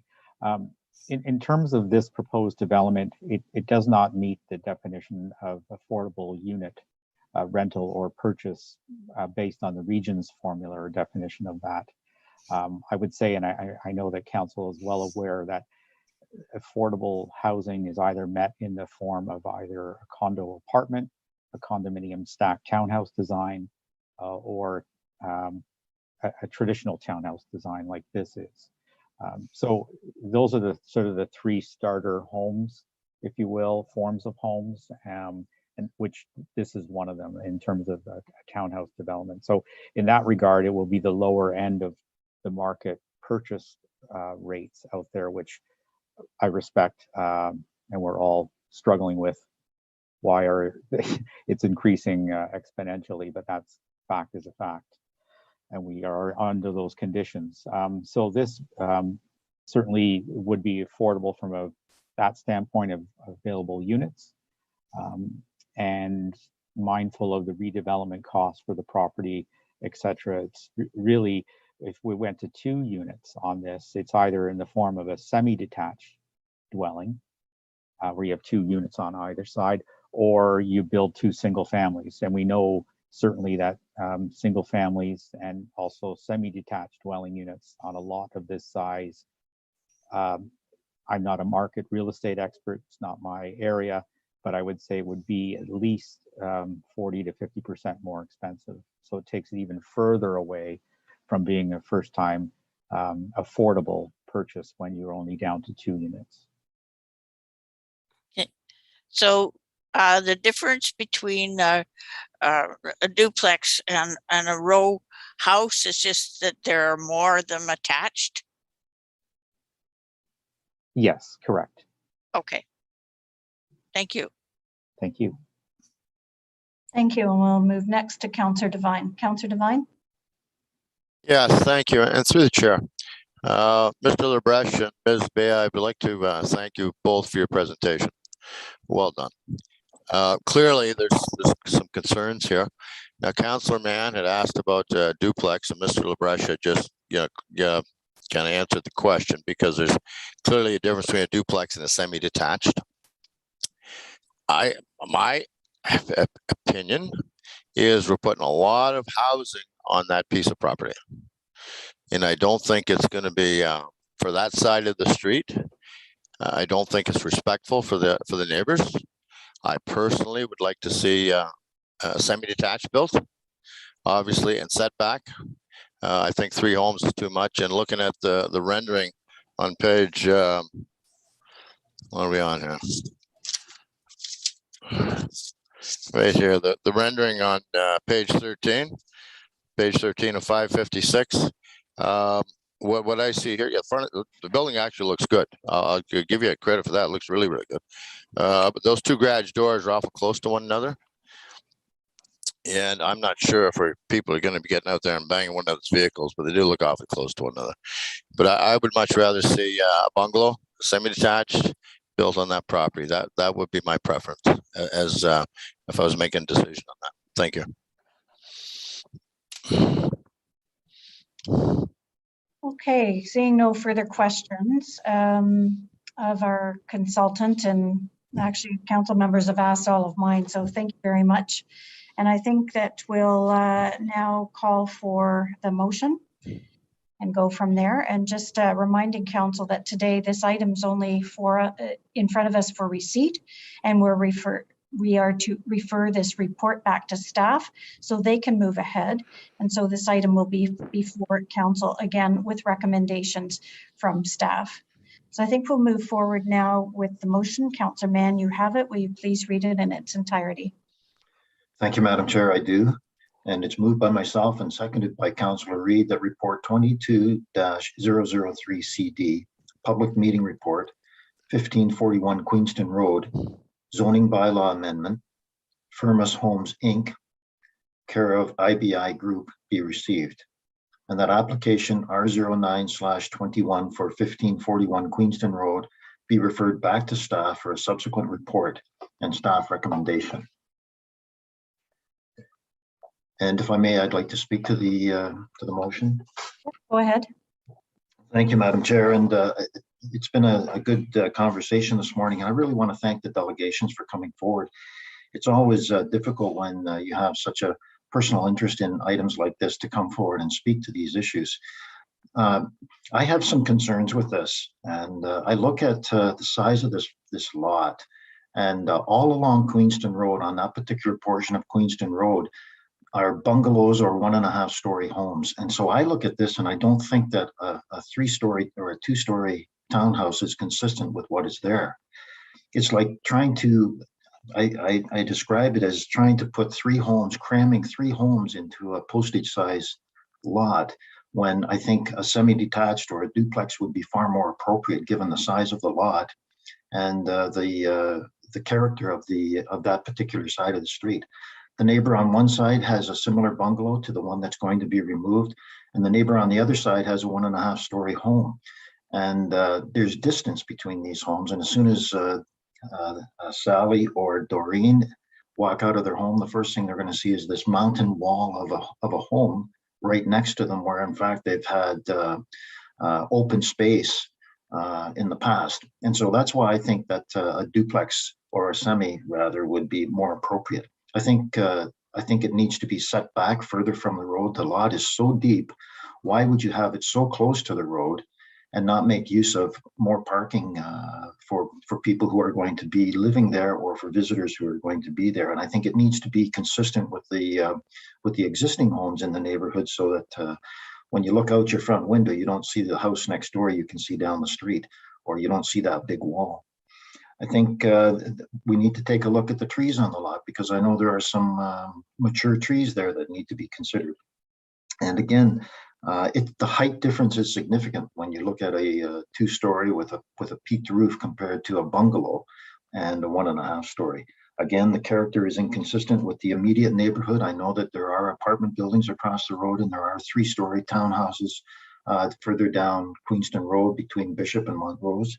But again, I think that we need to go back and we need to take a serious look about not trying to impose so much into what was a big lot for one house, but by putting 3 homes in one lot, in my mind, is too much. And I think we need to take it back and have staff look at it with the developer and the planner and come back with something that might be more appropriate in the way of a semi or a duplex. So those are my comments, Madam Chair. Thank you. Thank you. We'll move to questions for staff from members of council. Councillor Devine, please go ahead. Yes, thank you, through the chair. I agree with what Councillor Mann had said, but maybe not just a semi. Maybe we could look at 2 homes on that lot, 2 single-family homes, and I think that should be the bogey. I mean, the building, what I see on paper here, it looks good, but it's very inappropriate for that side of the street, and we're putting too much home on that lot in that area, and it needs to go back to staff and the developer and have some discussions. And I think 2 single-family homes. That's what I believe. Thank you. Thank you. We'll news next to Councillor Hamilton. Please go ahead. Thank you, Your Worship, and through you. And I know it can be a difficult issue whenever we talk about any new build in any established area, because it's obviously going to present a change. That can be challenging, exciting, but also challenging. And I see here, just looking at photographs online, there are apartment buildings surrounding it, right across the street, down the street. So my question to staff would be, are there any examples we have in the city already of a similar style development or a similar build in an older neighborhood like this? I'm just trying to visualize whether or not this would be a shock to the neighborhood or whether or not it's in line with the nature of development in an area that's close to the proximity of the core of the city.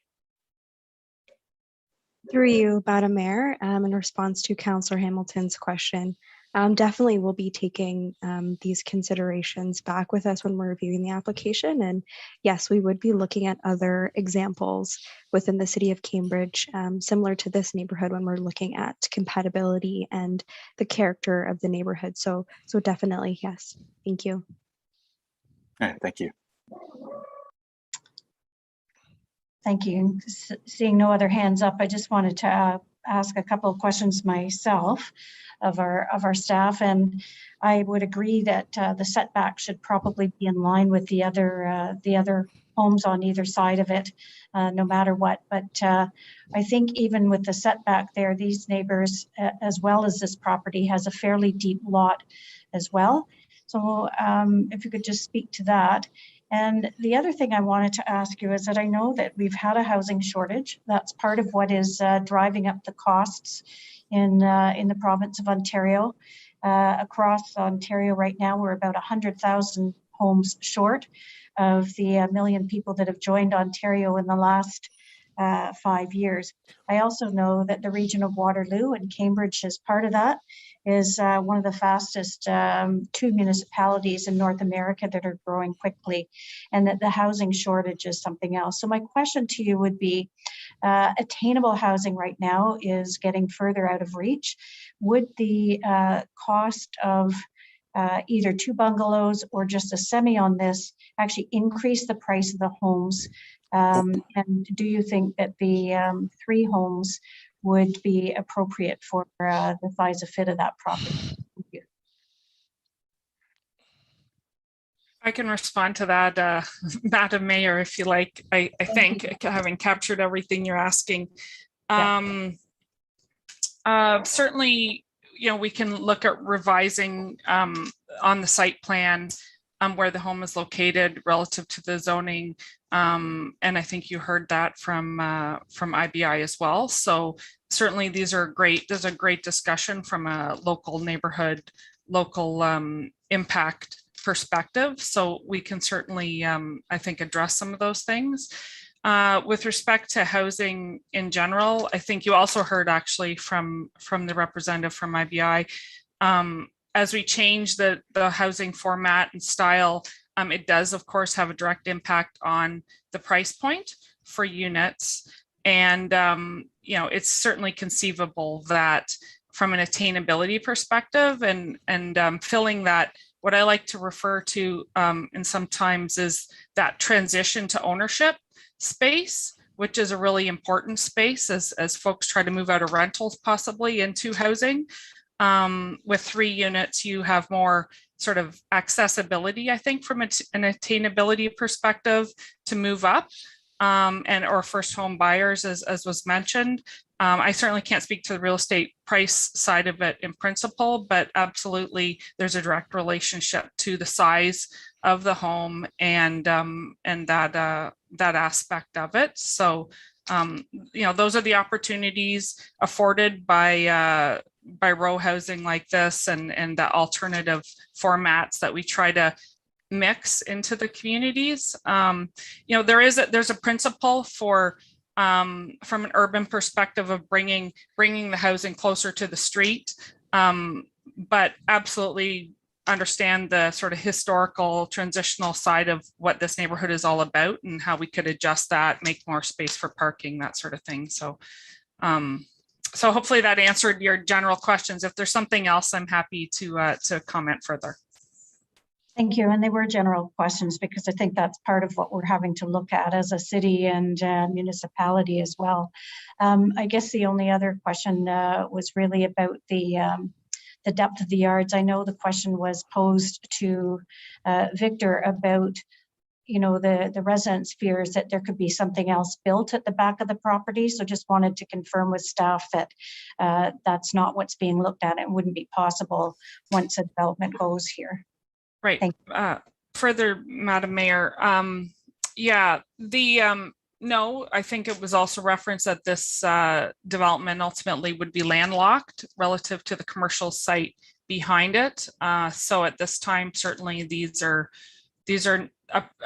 great large lots, basically, that whatever homes get put on this property benefit from that for sure, as opposed to what you see in a more urbanized development that you see in some of the other things that we've brought forward, where the emphasis is on open space outside of your property and throughout the community as a priority, with smaller actual private space. So no, this creates quite a premium, and it is landlocked.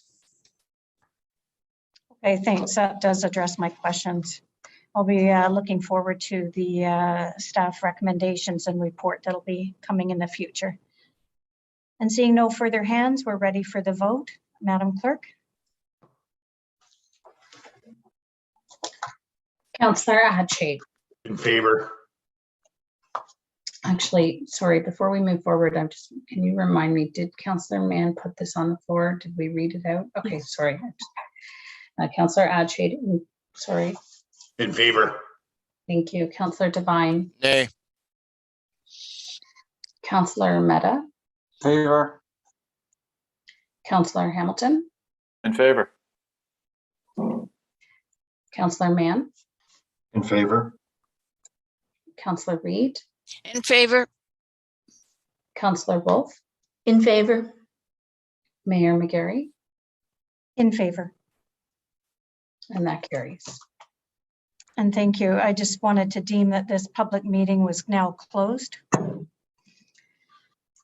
So that's it for our public meetings this morning. So thank you for being with us today. And as we mentioned earlier, and as outlined in our council agenda for today, council will now recess until 5 p.m. when we'll reconvene to discuss the rest of the agenda. So thank you, Cambridge. Please stay safe. Thanks for joining. Welcome back, everyone. My name is Catherine McGarry. I'm Mayor of the City of Cambridge and Chair of tonight's special council meeting. We continue to meet virtually due to the ongoing COVID-19 pandemic. And I want to take time to welcome our staff team and again say thank you for guiding us through this. It's certainly been a challenge on so many levels, and we really appreciate your dedication and resilience and creative innovation. The one good thing I know about virtual meetings is that we didn't have to brave the snow. I do want to acknowledge all of our team members who've been working through the last 48 hours to clear snow and help keep our streets clear. Thank you to everyone. As mentioned, we are virtual due to COVID-19, and please continue to follow all of the public health guidance and their advice. And remember, we're all in this together and we need to do our part. I don't think this is anywhere where we thought we would be at the start of 2022, but here we are, and I know that we'll get through this. We will prevail. So please continue to support local, especially our hospitality and entertainment partners. Please also remember to continue to lead with kindness. Words and tone matter. And I think everybody is either suffering from or knows someone suffering from mental illness at this time, or mental health issues, mild or severe. And it starts with all of us to continue to be kind together. Now we'll get started. I'm going to ask our clerk to complete a roll call of council so we can confirm everyone's attendance as we're coming to you electronically today. Madam Clerk. Councillor Adshay. Present. Councillor Devine. Present. Councillor Mehta. Present. Councillor Hamilton. Present. Councillor Liggett has sent her regrets. Councillor Mann. Present. Councillor Reid. Present. Councillor Wolf. Present. Mayor McGarry. Present. Thank you. In addition, we're going to take a moment to welcome the staff we have joining us this evening. And joining us electronically, we have our City Manager, David Calder, our Deputy City Managers, Dave Bush, Hardy Bromberg, Cheryl Zonleiter, and Yogesh Shah. Our Chief Financial Officer, Cheryl Ayers. Our City Solicitor, Lisa Shields. Our Chief Planner, Lisa Prime. And we also have staff joining from other divisions with us this evening, and they'll join the meeting when their item is up for discussion. Clerking the meeting today, we have our City Clerk, Danielle Manton, our Deputy City Clerk, Jennifer Shaw, and Mallory Greenoff, Council Committee Services Coordinators. Thanks again to our Technology Services staff, Ayesh De Silva, who's assisting with logistics for today's meeting. A reminder to members of council that the Municipal Conflict of Interest Act requires that members of council to declare any direct or indirect pecuniary interest in relation to a matter under consideration. So I'll look around right now to members of council and ask if there's any declarations of pecuniary interest. And seeing none, we'll move forward with our agenda for today. Our first item for consideration this evening is the consent agenda. Please note that if a member of council wishes to comment on any of the consent items, please let us know by using your raise hand feature. And in the interest of time, we will look to vote on the consent procedure in a block. But if you wish to comment, you're welcome to do so. Councillor Devine, I believe you have the motion. Will you please read it in its entirety? Yes, I do. Moved by myself, seconded by Councillor Wolf, that all items listed under the heading of consent agenda for January 18th, 2022 council agenda be adopted as recommended. 8.1 special council minutes, December 14th, 2021 and January 6th, 2022. 8.2 22-006 CD request to alter a Part 4 designated property 126 Blair Road. 8.3 22-004 CD request to demolish and rebuild an accessory structure on a Part 5 designated property 999 Blair Road. 8.4 Economic Development Advisory Committee meeting minutes, October 13th, 2021 and November 10th, 2021. 8.5 Cambridge Accessibility Advisory Committee meeting minutes, October 25th, 2021. 8.6 Youth Advisory Committee meeting minutes, November 11th, 2021. 8.7 22-013 bracket CRS 2022 interim tax levy. And 8.8 22-014 bracket CRS Waterloo Regional Municipalities Insurance Pool Subscribers Agreement. I so move. Thank you, Councillor Devine. Does any member of council wish to pull any additional items from the consent agenda or any items from the consent agenda? And seeing none, are there any questions of staff? Or does council have any comments? I wanted to make one comment just about the item 8.8, which is the Waterloo Region Municipalities Insurance Pool, the subscribers agreement. And I just wanted to give a shout out that this seems to be a very good solution to some of the rising costs of insurance because of cybercrime. And just wanted to thank our city staff for moving ahead with this with other area municipalities. Seeing no further hands up, we're ready to go to the vote. Madam Clerk, will you take it, please? Councillor Adshade. In favor. Councillor Devine. Aye. Councillor Mehta. In favor. Councillor Hamilton. In favor. Councillor Mann. In favor. Councillor Reid. In favor. Councillor Wolf. In favor. Mayor McGarry. In favor. And that carries. Thank you. Well, we're now going to move on to consideration of reports. And up first is the agenda item number 9.1.1, report 22-012, CRS, development charges background study and bylaw.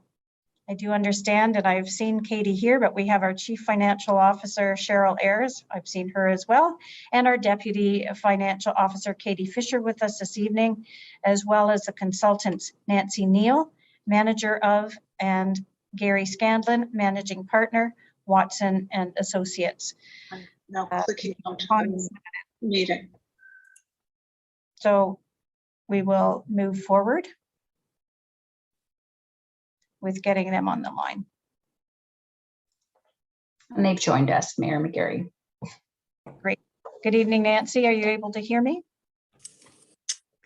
I am. Yes, I am. Great. And Gary, I see you there too. Are you able to hear me? Yes, we are. Thank you. Trying to do sound checks to begin with. So, all right.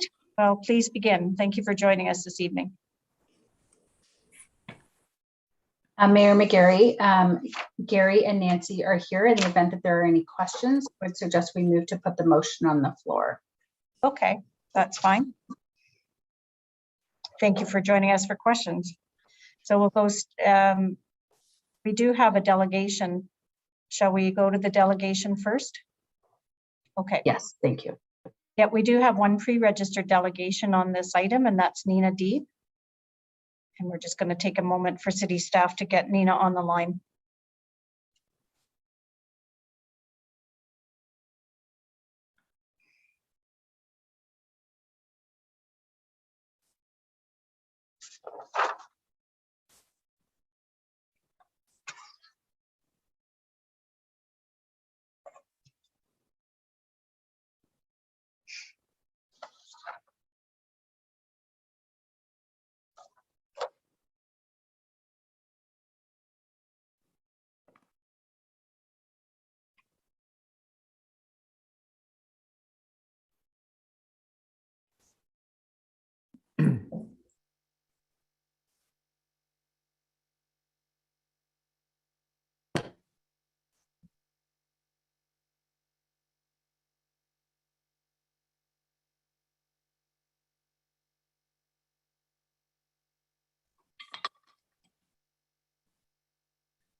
We're just having trouble reaching the delegate. We'll just need a couple more minutes. All right, thank you.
So Mayor McGarry, we've tried multiple times to reach Ms. Deeb and have been unable to.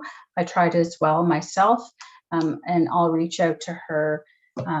She may call me as shortly after the motion's put on the floor, but I'll reach out to her to share her correspondence for the minutes. Okay, thank you very much. All right, then Councillor Mann, I think you're up. You have the motion. Will you please read it in its entirety? I do, Madam Chair. Thank you. It's moved by myself and seconded by Councillor Adshade that report 22-012 CRS redevelopment charges background study and bylaw amendment be received, and that the development charges update study dated October 29th, 2021 be approved, and that the updated capital projects forecast set out in Chapter 4 of the development charges update study dated October 29, 2021 be approved, and that it is determined that no further public meeting is required, and further that the amending development charge bylaw is set out in Appendix B to report 22-012 CRS be approved. Thank you. So we'll now move into any questions for staff or consultants.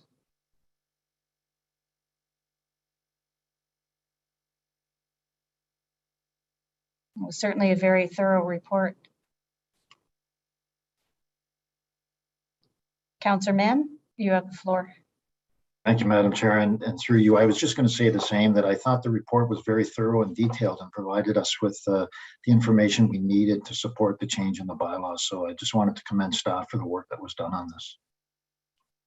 Thank you. Thank you. Any further questions or comments from council? Councillor Wolf, please go ahead. Through you, Madam Mayor. Again, I'd like to compliment the consultants and staff for such a thorough report. When will we be reviewing development charges in the core areas, the downtown core areas, or will that be happening soon? Question to staff. Yep, I see Ms. Ayers has her hand up. Please go ahead. Thank you, and through you, Mayor McGarry. Councillor Wolf, we will be bringing forward a report for a public meeting on February 15th to consider the waiving of DCs in the core areas. The information will be made available to the public on February 1st with the public meeting on February 15th, and it will be followed by a report on April 5th for council approval. Thank you very much. You're welcome. Thank you. Are there any other comments? And our clerk has her hand up. I understand that we're in touch with the delegation and we're just trying to get her into the meeting. If you could grant me some patience, and we'll just work to do that before In the nick of time. Yes, absolutely. We'll wait. Thank you.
Thanks for your continued patience. We'll continue to do it. It is a fairly complicated process to get somebody into our meeting, and so we'll just wait another couple minutes.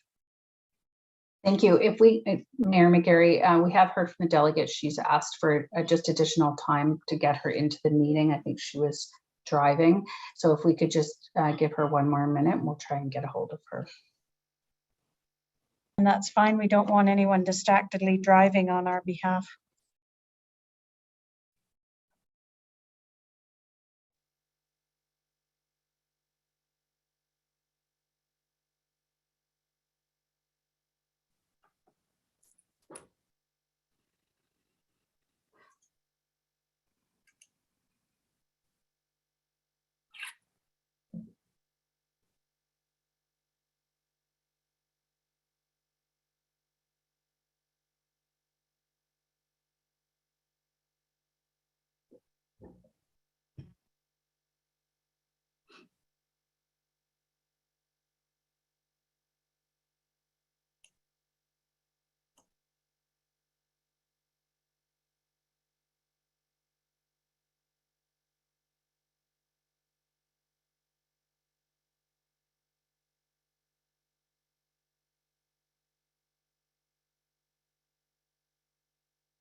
Okay, she's come into the meeting now.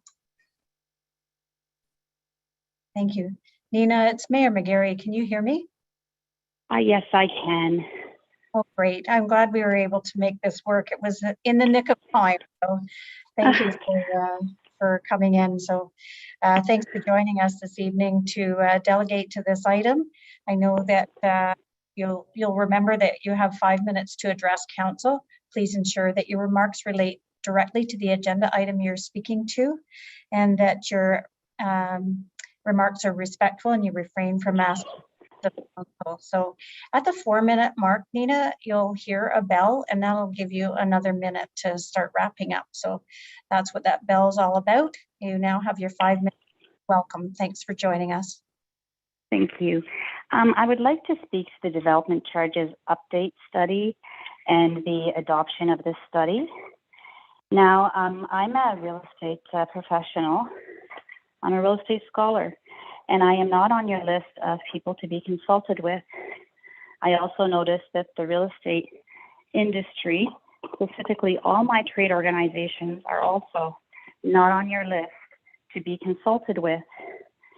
Given that I live in this region and I am a real estate professional that takes this very seriously, I have delegated to you before on this item, and I do take offense to not being included in this in someone to be consulted with. Now, having said that, there's a lot of changes in this development charges update study, and I would like to be able to address these things. I'm only given 5 minutes. I'm out of breath. Sorry, I've been running. I've only been given 5 minutes to delegate on this item. I consider myself an expert on development charges, and yet my industry has not shown up to delegate on this item. I have 4 trade organizations that I fund, and we pay over $300 million to trade organizations, yet we aren't on this list, and my trade organization doesn't seem to have asked to be given any input on this. What I noticed in this development study is I noticed there's a lot of items that have been added to items that can be funded through development charges. And I'm also quite familiar with the community benefits procurement process in the Section 37 of the Planning Act. Now, having said that, I also noticed that there's an increase here of about $1,000 in development charges on a single detached home. We are in a housing crisis, and housing is very unaffordable. I don't think it's beneficial when our development charges on new housing is increasing at a very, very, very fast level. When I got into the business in 1996, development charges were approximately $6,600. They're now over $54,000. This will take them over $55,000, I believe. The other issue I take with this study is it has not been very good at determining population growth. I have looked at the population growth and the estimations. I've also looked at other areas and their population growth estimations. One of the things that does not take into account in this study is the population growth brought in by students, specifically the students of Conestoga College.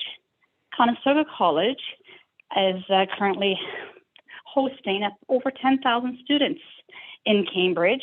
Approximately 50% of them are foreign students that don't live down the street. They are definitely living in this area if they are foreign students. Conestoga College has not built any residences for their students, but I did notice that the college and universities have made it as beneficiaries in this development charges study. That is one of the changes I noticed, but I think that the universities and colleges should build housing for their students instead of become beneficiaries of our development charges taxes. I do not think enough time has been given to accept this study. I know in the short time that I've had to look over this, I see a lot of things here that need to be addressed. I don't think that this, given that this is a housing crisis that we're in, that including increasing charges on housing is good for the problem. I think that increasing taxes, costs of any kind on housing is counter effective. And the other point I would like to make, I don't think the study should even be accepted. I think the study needs to be looked at closely, closer than it has been looked at in the previously. Now, Watson & Associates had also done the previous studies. I've read them as well. But I do think that this needs to be scrutinized a little closer than it has been. I'm very concerned that nobody showed up to delegate on this very important matter. This matter, how many bills do we have here? Provincial Bill 108, 138, 197, and 213. 4 provincial bills. There are changes being made to the Development Charges Act, and there's 4 provincial bills, and my industry has not shown up. They have not shown up. They do not have an opinion on this. I do. I do have an opinion on this, and I do want to speak to this. I'd like to take a much closer look at this development study, and I'd like more than 5 minutes to do it. Having said that, the other thing that I've noticed on here is the development charges being deferred to the tax base. I've already spoken on this before. Development charges should be paid by developers, not by the tax base. Anyone that would like to come to our town and develop should be paying their own way. We're not here to be hosting any developers. Any developer that would like to develop in our city can pay their own way. We're not here to pick up their bill. I would like nothing at all moved onto the tax base. The other thing I noticed in here is the creation of other classes. And again, this is all just put in here very quickly, and there is not enough time to look through this and to read through this. I have read it, and I have many items that I want to address on here. But again, I would like to address this more formally. I do not think that council should be accepting this study. I think this study was done very quickly without proper consultation. For example, I'd like to be consulted with. I consider myself an industry stakeholder, and I do speak this language. The issue usually that I'm seeing in real estate is government agencies speak one language, legislation speaks one language, and the taxpayer speaks another. So it's like taking candy from a baby. To wrap up, I've given you another minute and a half because I know you were out of breath, and thank you for that. Yes. So, thank you for the extra time. Yeah, I know you're. I'm actually done. I'm done. Thank you. I was trying to rush through to get my 5 minutes, but I am done. And I hope that somebody has some questions for me. I really do, because I put a lot of time into these, and when I delegate and nobody has any questions for me, I feel like I'm not talking to anybody. And I would also note that you can send in correspondence to the city clerk, and they can add your correspondence in as part of the record for this meeting. So with that, I'm just going to turn to members of council now to see if there are some questions for you. And I do, and it's from Councillor Wolf. Councillor Wolf, you may pose your question. Through you, Madam Mayor. Nina, thank you for delegating. In this report, what issue, other than the fact that you weren't consulted, do you find most problematic? The issue I find problematic, well, first of all, we have an increase in the development charges. That's problematic. Any increase on housing right now, I'm not going to be quiet about. There's an increase in the development charges of about $1,000. That's at this municipal level. I'm not sure what the other levels are going to be yet. The other item that I'm seeing is there's just so much that has been included now under development charges. Long-term care. Long-term care. New building does not create new development. When we build new houses, that is not creating a need for long-term care. My clients that are building new houses are not creating a need, a social need for long-term care. It doesn't make sense that would even be there. So many things have been put onto development charges. I feel like it's just a open checking account, and it's risen up so fast. Thank you. Thank you. Councillor Reid has a question. Go ahead, Councillor Reid.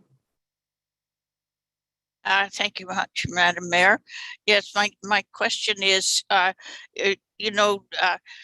sometimes we don't charge the development charge in order to encourage people to come and develop. I think I heard you say that you do not approve of that, and I wondered if you would just give us a little more around that. Yes, I will give you more around that. So when the reduction is under the Development Charges Act, and there's no the reduction on one class has to be financed somewhere else. So that's somewhere else. What I see happening is I see that big business is getting these benefits by building in our core areas, high rises specifically, and real estate investment trusts. These benefits are not passed on to the purchase price of the properties. These are very expensive properties. This is luxury housing that we are supplementing with development charges. And it's going to the rest of the tax base. And I'm following the money around to see how these fees have gone up so fast. So to encourage development, what we need to do to encourage development is have the same rules all across the board. So one person's fees is the same as everyone else's fees. We can't have these special classes. It is going to transfer millions of dollars onto the tax base. And like I just feel like the taxpayer speaks a different language than council. Thank you. Thank you. And I have another question here from Councillor Mehta. Councillor Mehta, please go ahead.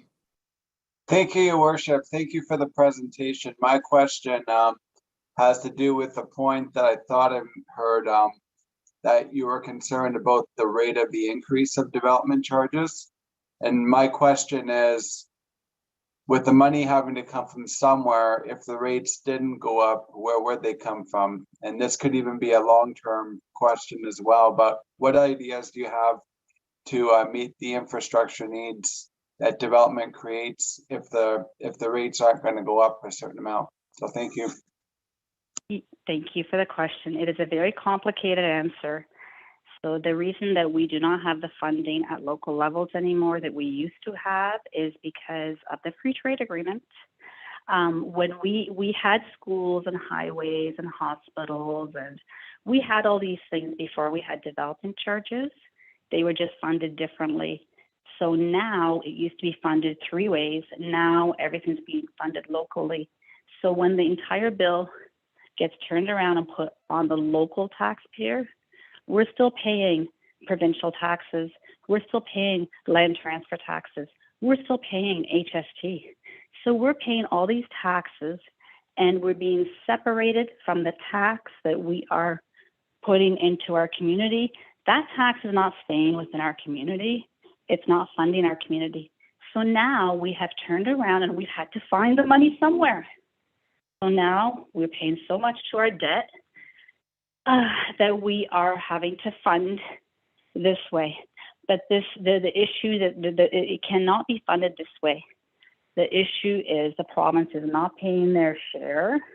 The province has downloaded everything onto us locally. This has been done over the last 30 years. Everything is being downloaded. All the costs are downloaded and all the profits are leaving. That's what's happened in housing. Okay, thank you, Nina. I don't see any other questions, and I wanted to thank you again for delegating this evening.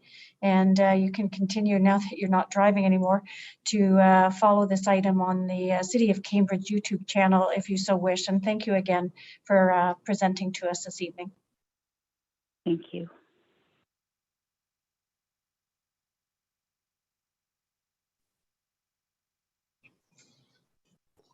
Okay, now that I don't see any other hands up, and I think we were going to go to the vote. So I'll ask Madam Clerk to call for the vote. Madam Clerk. Councillor Adshade. In favor. Councillor Devine. You're just on mute, Councillor Devine. Aye. Councillor Mehta. In favor. Councillor Hamilton. In favor. Councillor Mann. In favor? Councillor Reid. In favor? Councillor Wolf. Opposed? Mayor McGarry. In favor. And that carries. Thank you. We'll move forward next to the agenda item 9.3.1, report 22-010, CD Milling Road Streetscape Plan and Urban Design Guideline Development. This evening, we do have the consultant Brenda DeBrink, landscape architect from GSP Group, here to present, and staff Matt Holland, project engineer, available to answer questions. And I see Brendan's there with us. We also have Matt.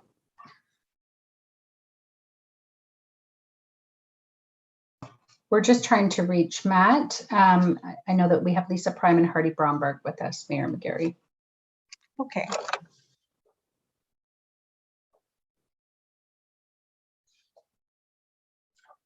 Right. Do we have a presentation then?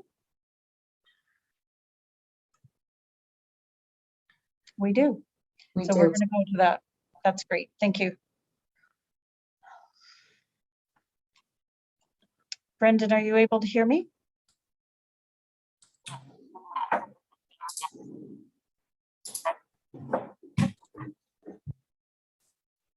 I can hear you. I'm just trying to get my audio to work through Zoom instead of. Okay, do you have the YouTube channel on behind?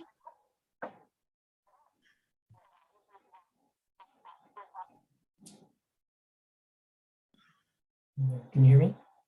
Yes, I can hear you, but do you have the City of Cambridge YouTube channel on behind you? I do, yes. Yeah, you'll need to turn that off because there's about a 25 to 30 second delay between what's actually being said in council and when it appears on the YouTube channel. Okay. And so what I'll do is you can ask the clerk to advance your slides and do it that way.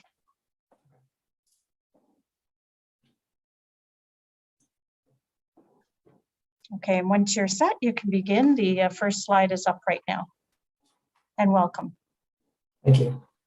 So I'm Brendan DeBrink. I'm with GSP Group, and I'll be presenting the Milling Road Streetscape and Urban Design Guidelines. Next slide, please. So Jennifer Hackler and I worked closely with Matt Holland while preparing the guidelines.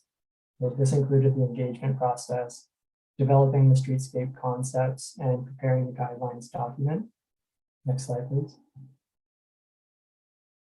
Back in 2013, IBI Group prepared streetscape design guidelines for Hespeler Village, and they included a recommendation that Milling Road be considered for further review. So in the top right image is a concept that they prepared from that 2013 study. The city issued an RFP to prepare these guidelines, and GSP was awarded the project for receiving the highest score on our submission. And the Milling Road guidelines will be used for the detailed design process moving forward. Next slide, please. The study area includes Milling Road itself, Jacob's Landing on the west side of Guelph Avenue, not on the east side, 30 Milling Road along the Speed River, which is the city-owned building, and 2 private properties, one being 54 Guelph Avenue, which is at the intersection of Guelph and Milling, and 25 Milling Road, which is west of that. Next slide, please. A quick background on the project. There's a rich industrial heritage within the study area. This includes the Hespeler furniture factory that was established in 1901. The site is located along the Speed River, which offers unique opportunities for the design. And there's a connection to the Hespeler village core across the bridge. The site is in close proximity to Mill Run Trail on both the east and west sides. There's parking considerations that need to be made, including any potential reductions due to the standard parking stall sizes, because currently there's no marked or delineated stalls on site. There's floodplain considerations, including those and the involvement of the GRCA. Next slide, please. So throughout the process, we had meetings with the BIA and the city's technical committee to review, receive input and feedback. For public engagement, we posted 2 surveys and I had a public information center. The first survey included questions that helped to inform the design concepts. And the second survey provided feedback on the designs that we proposed. Next slide, please. We had good feedback throughout the engagement process, and some key takeaways were to preserve the city-owned building as possible, to provide programming on site such as farmers market, shopping, dining, and to enhance the historic built form, and to increase the overall connectivity to and from the site. Next slide, please. For project highlights, there is a strong desire for Milling Road to become a pedestrian-friendly destination. So currently the road caters to vehicular traffic. So it would be a matter of transitioning that to improve the pedestrian experience. There's a desire to create a unique sense of place for Milling Road. It's important that the design celebrates the industrial heritage and unique character of the site. And there's a desire for Milling Road to become its own unique district for placemaking opportunities. So similar precedents would be St. Lawrence Market or the Distillery District. And this would be, of course, on a smaller scale, but the same idea holds. Next slide, please. So we had a few concepts and iterations, and throughout the design process, this is the preferred concept that we came to. It's a winter style street, which is a curbless roadway that has traffic calming measures. So in this concept here, one of the major traffic calming measures is the staggered road to slow down vehicles. There's an alley of trees that on the south side that contributes to the pedestrian experience.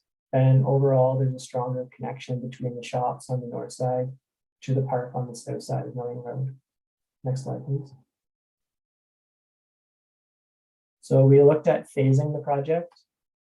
We separated it into 2 phases.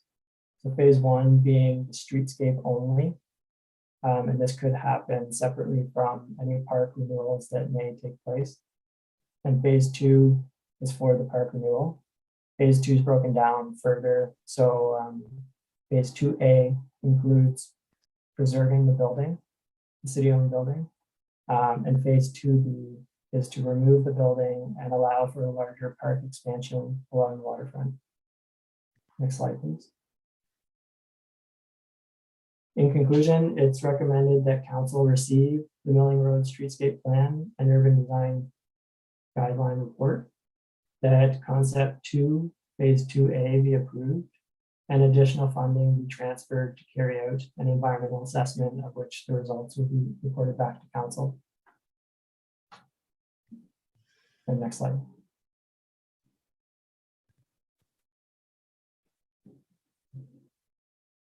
Thank you, Brendan. I appreciate the presentation, and I do note that Matt is here for any questions. So I'm going to move to members of council now to ask if there's any questions for consultants or our staff.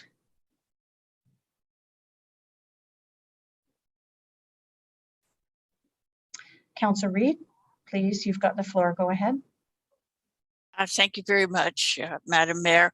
My question is that I want to make it perfectly clear that tonight we would not be making a decision on whether or not we would be saving the city-owned building on Milling Road, that would come at a future date. Am I correct in that? Yes. Yeah, and I see Mr. DeLiebe nodding as well. Okay, thank you. I thought that should be very clear. Okay, if you're done, I'll move now to Councillor Wolf. Please go ahead. Through you, Madam Mayor. Basically, that was my question as well. And with this property, is it my understanding there are other buildings nearby with their and those that are privately owned? And is it my understanding that if we sold this building, they would have more difficulty reusing it or renovating it than if we keep it? Is there an advantage to the municipality owning the building? Mr. Lilibek has his hand up, so he's going to unmute and answer your question. Please go ahead. Through the mayor to Councillor Wolf, the primary purpose of this report is to look at the conceptual plan for Milling Road and not necessarily deal with the building itself. We need to collect a little bit more information to bring that back to council so that we can make that decision, particularly completing an environmental site assessment phase 1, phase 2. That would help provide us the totality of what would need to be required for this building, regardless of whether it's public or private.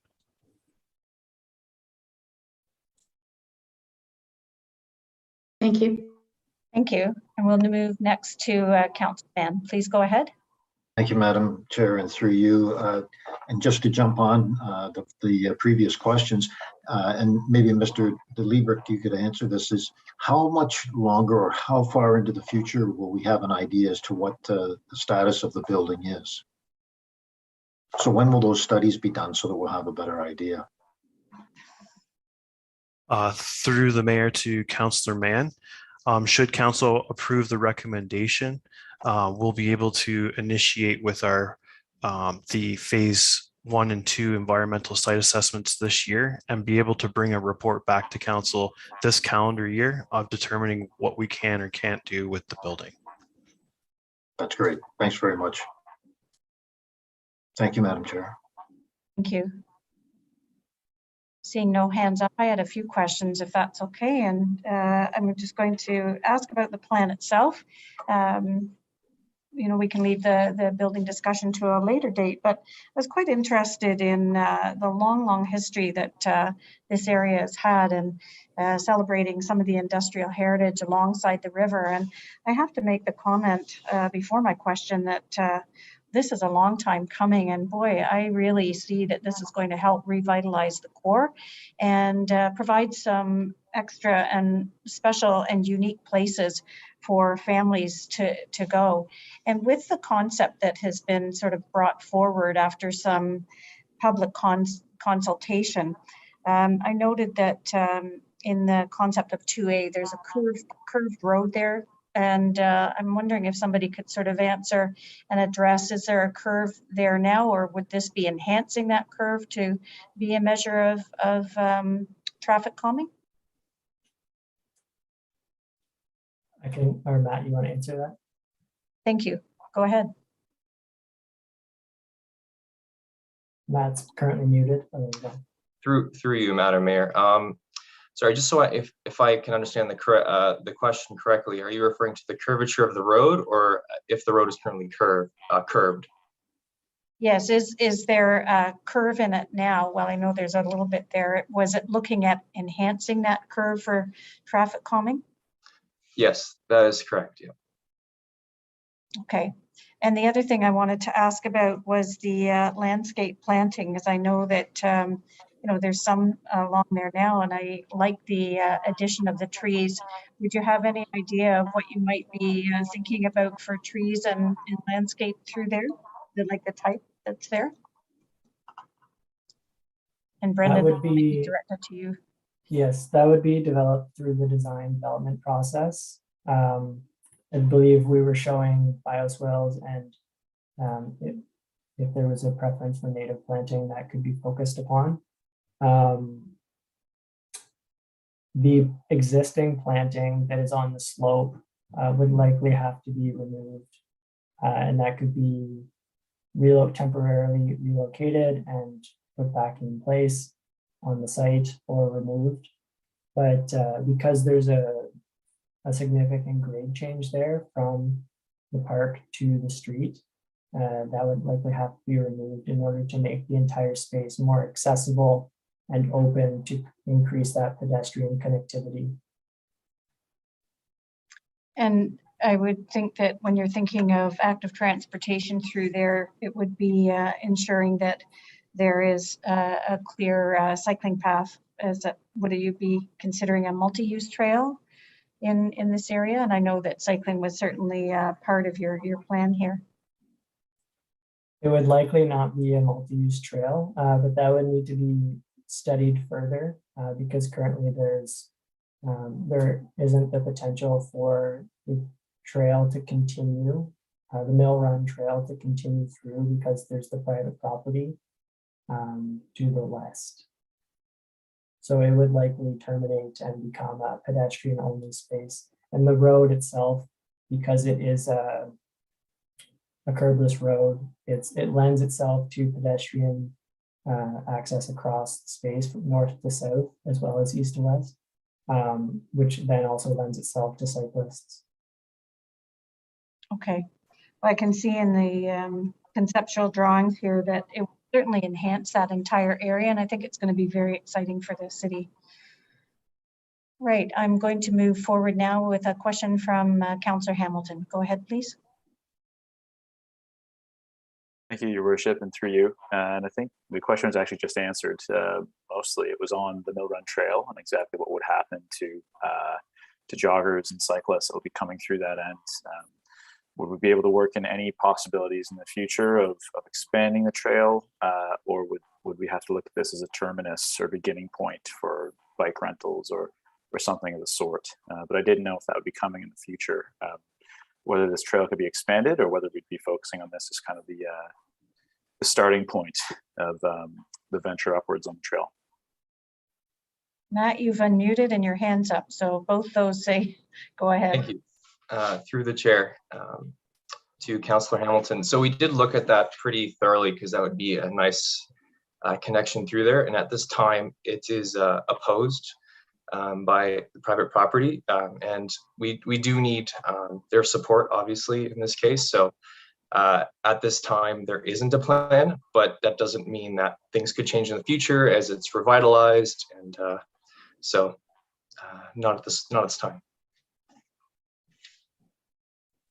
Thank you. Okay, thank you. Are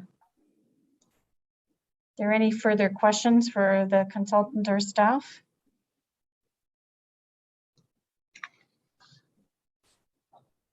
I'm seeing none. I think we're ready for putting the motion on the floor. So Councillor Reid, would you have the motion? Would you like the clerk to read it? Yes, please. Yes, Madam Clerk. Thank you. Moved by Councillor Reid, seconded by Councillor Devine. Recommendation that report 22010 CD, Milling Road Streetscape Plan and Urban Design Guideline Development and Consultation be received.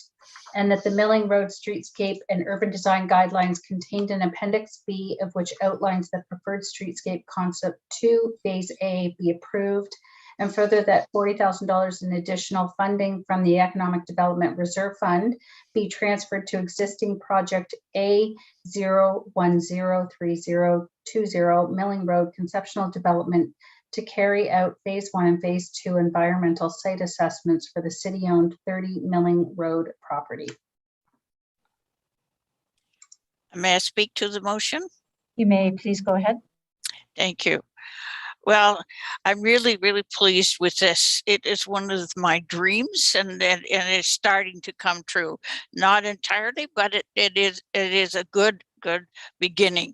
I think that this particular area in Ward 1 that is just across the river from Hesper Village is a great opportunity for us to marry the village with the other side of the river, and to have more people wanting to come down there, be a part of what's happening on Milling Road, and also then move on into the village. And why I say it's part of my dream and not the entire dream is I am looking forward to the day when it can be pedestrian only. That's really what I wanted to see happen. However, that's not possible at this point in time because the people who own the buildings are not comfortable with that. The buildings on the north side of Milling Road. And so that will need to wait, but I know that it's in the minds of many people, mine and many others, that we would like to in the future see this as a pedestrian only walkway, and with the park there, the Jacob's Landing, and possibly having some kind of a place like Frank's in downtown Galt, for people to buy ice cream or whatever. That I think it would be a great boon to the village. And so I'm really, really happy that this is coming forward, and I'm hoping that everybody will support this because I think it is a good thing for the city and definitely a good thing for Hesper Village. Thank you. Thank you. And we'll now go to questions from members of council to staff. So I see a couple for questions. Councillor Devine, you're first. You have the floor. Thank you. And through the chair, I would just like to make some comments. And Councillor Reid put it in a nutshell. Milling Street is an old street. It's an old industrial area. And really what it is, for our intents and purposes, is a diamond in the rough. And there's all kinds of things that we can be done down there. I would like to think that the old public works building is going to be saved, because we think outside the box. There's a number of things that can be done with that building. Well, whether put a bakery in there, put a butcher shop in there. As far as LA Frank's hot dogs and ice cream, we've got 3 places on Queen Street now that sell ice cream. And hot dogs and hamburgers and fish chips and chicken wings. So we need to do something different and special. The idea is to create business in the community, but not take it away. So I think we need to think outside the box on this, and I think that it needs to be repurposed. And if we have to put it out for tender for sale with covenants on it, maybe that's what we need to do. Or an upscale restaurant. There's all kinds of potential there. So, and I'd like to thank staff and the consultant for putting this together, listening to the stakeholders, and putting together what's been put together so far. And I think this is just an absolutely tremendous start. Thank you. And I support the motion 100%. Thank you. I did see a hand up and it's gone down. Are there any further questions for staff or any comments? Councillor Mehta, since we're out of order, choose what you want to do and go ahead. Thank you, Your Worship. I had no questions. I just want to make some comments. Thank you. So through you, I certainly share the enthusiasm of Councillor Reid and Councillor Devine. I think that they worded it very well. And this is a tremendous start. It's one of the best reports that I've ever read. And I want to commend all the hard work that's gone into it. And there's huge potential there, and we can do a lot to draw people in. And I'm certainly excited about the future for that area. And I would love to see a pedestrian mall. That's something I believe we can try to work towards long term. Things take time to develop in that sense, but I think that we can at least put the foundation in to try to go into that direction. And another thought as well, I know we're not debating the buildings along the river, but something I would like to look at some point, and I'm mentioning the idea now rather than at the 11th hour, is maybe to look at some kind of a rooftop pavilion with like a lookout point over the river. And you'd get spectacular views of the mill pond as well as the dam. And the other way, you'd get the nice sunsets over the river as well. And when you are higher up, you do get a different perspective of the river than what you do when you're at ground level. Even if you're only, like a couple floors higher up or whatever, like it doesn't have to be that tall, which is why I suggested, on the roof of the building potentially. But as Councillor Devine said, there's all kinds of potential there, and I'm excited about the future. Thank you. Thank you. Councillor Mann, please go ahead. Thank you, Madam Chair, and these are comments, if that's okay. And certainly Hespeler is a very unique part of our community, and I'm really excited to see this, as Hespeler has such great potential, and this is a tremendous historical part of the community. When you look at the industry that was there, we had Stamp and Ammo, we had the Hespeler Furniture Company, we had the Hespeler Hockey Stick and textile industry, just to name a few. And it's really an opportunity for us to celebrate why Hespeler was established where it was, and what the drawing card is for Hespeler. You have the trails that run along the river there, so this becomes a natural gathering or placemaking right along the river. And I think it's really, really good for the people of Hespeler, for the people of Cambridge, to be able to see and to celebrate the significance of our past. And we can do that today as we look forward to tomorrow. And like I said, it's a very unique part of our city. It's a dead-end street, so there's an opportunity to really make it a special place-making location. And as others have said, you could make it a mall, a walking mall. You could make it have all kinds of special attractions there. And I think Councillor Devine said that it was a diamond in the rough, and we all knew it when it was rough. Now is the opportunity to make it the jewel of our city, of that particular part of our city that we can celebrate and be excited and be proud of. And I wholeheartedly support this motion, and thank staff and the consultants for working so diligently to bring this forward with the recommendations that they've come up with tonight. Thank you to all, and thank you, Madam Chair. Thank you. Councillor Adshade, please go ahead. Thanks, Your Worship, and I too strongly support this motion. And I know my fellow councillors, I don't want to repeat what they said. They really hit the nail on the head. I think this is going to be a gem for downtown Hespeler. It's part of a motion that was part of a motion in the earlier council needs to look at is placemaking. And I think this is a great opportunity to make for placemaking, make right in the core of downtown Hespeler. So I'm all in support of that. I just wanted to thank staff and the consultants. It was an excellent report, very thorough and very detailed. And yeah, so I think I'm really excited about this potential down the road. Thank you. Councillor Hamilton, you're next. Go ahead. Thank you, Your Worship, and through you. Of course, thank you to the staff and consultants that put this together. It was very comprehensive. Yeah, it was great to read through, and obviously very exciting. Anytime we have architecture like this along a body of water like the Grand River, it's filled with possibility. So it's great to see it being realized. The opportunity to make this a new destination, I'm very excited about. We talk about placemaking, and this would be a destination that all of Cambridge could reach by bike. So you can imagine someone living in Galt biking up the trails to get to this new area of Hespeler. It was described somewhere in the report, it was a very large report, as similar to the distillery district of Toronto. So we all know the cobblestones, the old buildings, they've been repurposed, there's new life breathed back in. So I started looking at this as a potential distillery district of Cambridge, and thought it's got placemaking, it's got potential, it's got tourism, it's got the capacity and the potential to tie the whole city together. So I'm very excited about it, and I congratulate everyone that put so much effort into it, and it has my full support. Thank you. Councillor Wolf, please go ahead. Through you, Madam Mayor, again, thank you to the staff and the consultants who did this report. As we know, our rivers are gems that make Cambridge such a beautiful city. And it's so nice to see that this project will highlight the Speed River.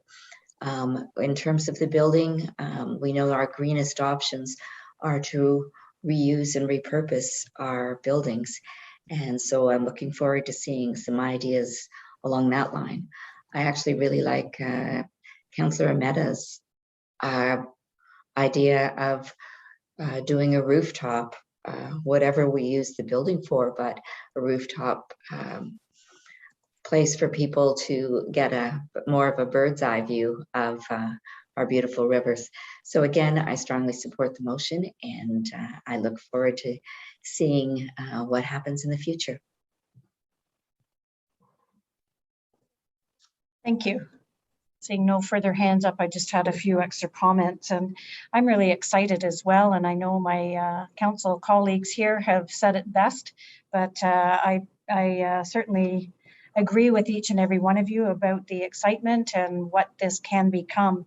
And you know, when I reflect on some of the new neighborhoods that are coming to our area, even as you know, at Smart Centers and Brant Haven on Pine Bush, the new developments coming on Guelph Avenue, and so many other new developments in the core of Hespeler, I know that this will really help to increase the vibrancy. And you know, it meets so many of the goals that our residents have said are so important in our newly revitalized Cambridge Connected strategic plan. And so I'm very excited about all the possibilities. It's been a long time coming, and I really just can't wait to see what we can develop as a city for our residents, for our visitors, and for tourism. So thanks, and I think we're ready for the vote. Madam Clerk. Councillor Ache. In favor. Councillor Devine. Aye. Councillor Mehta. In favor. Councillor Hamilton. In favor. Councillor Mann. In favor. Councillor Reid. In favor. Councillor Wolf. In favor. Mayor McGarry. In favor. And that carries. Thank you. And thanks for joining us this evening, Brendan and Matt. Thank you. Our next item on the agenda is number 9.3.2, Report 22-009 CD Beaverdale Road Speed Limit Review. And we do have one pre-registered delegation for this item, Susan Tavis. So we're going to just give our staff a moment or two to bring in Susan to delegate to this item.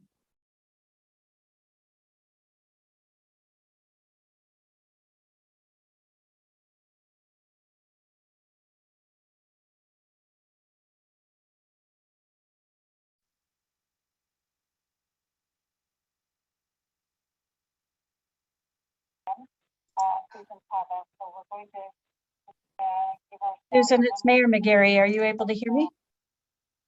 Yes, I am.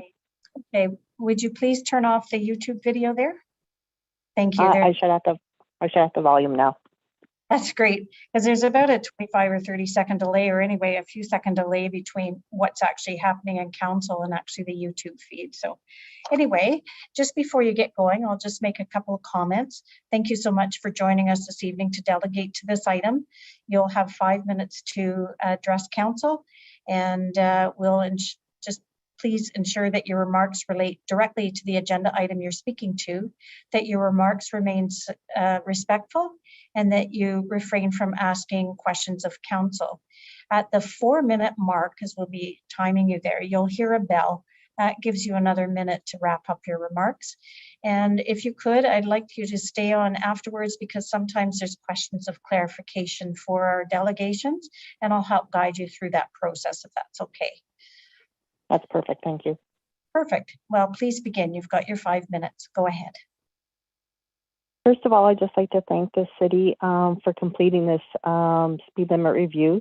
as excessive speeds has been a long-term safety concern in our neighborhood. There's houses at the south end and as well at the north end of Beaverdale Road. I live at the south end, and in our neighborhood, safety has been a concern long-term, even when many years ago when quite often people were speeding by buses when the lights were flashing and my children were getting on the bus. We've had concerns with that. And even now, as more people are walking during COVID times, there's also that safety risk for the people on the road because we do have no sidewalks out here and there's limited gravel on the side, and then you go directly into the ditch or a steep embankment further down towards the old Fisher Mills Road. So I just wanted to comment that we are very much in favor of the speed limit review and for reducing the speeds down to 60 and 50 in the areas as you've identified in your letter. And I'm not sure if I can ask this or not, but previously this year we had posts, like speed limit posts in the south end of Beaverdale Road. And we did notice, we don't have concrete data to kind of say how much, but we did notice that when those posts were installed, that the speed limit did decrease, maybe down to a little bit above the 50 limit, posted speed limit. And I was just inquiring if that's possible to see if those posts will be installed again, if it was effective. And when the letter originally came back in, I believe, May, it looked at having 3 posts along, like parallel.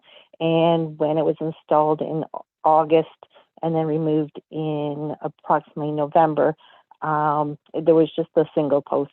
And I was hoping to get some more clarification around that. Thank you. Thank you very much, Susan, for your delegation. So I'm just going to turn now to members of council to see if they have any questions of clarification for you.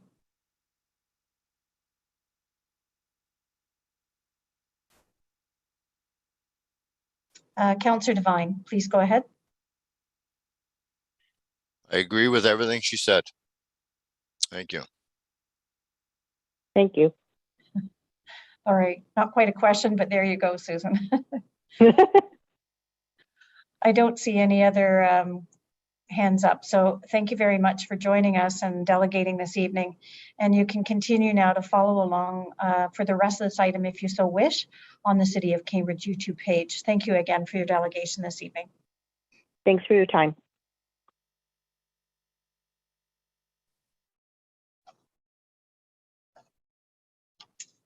Okay, we'll, I think that we'll put the motion on the floor right now. And Councillor Reid, I believe you have the motion. Would you like the clerk to read it? Yes, please. Okay, Madam Clerk, if you will.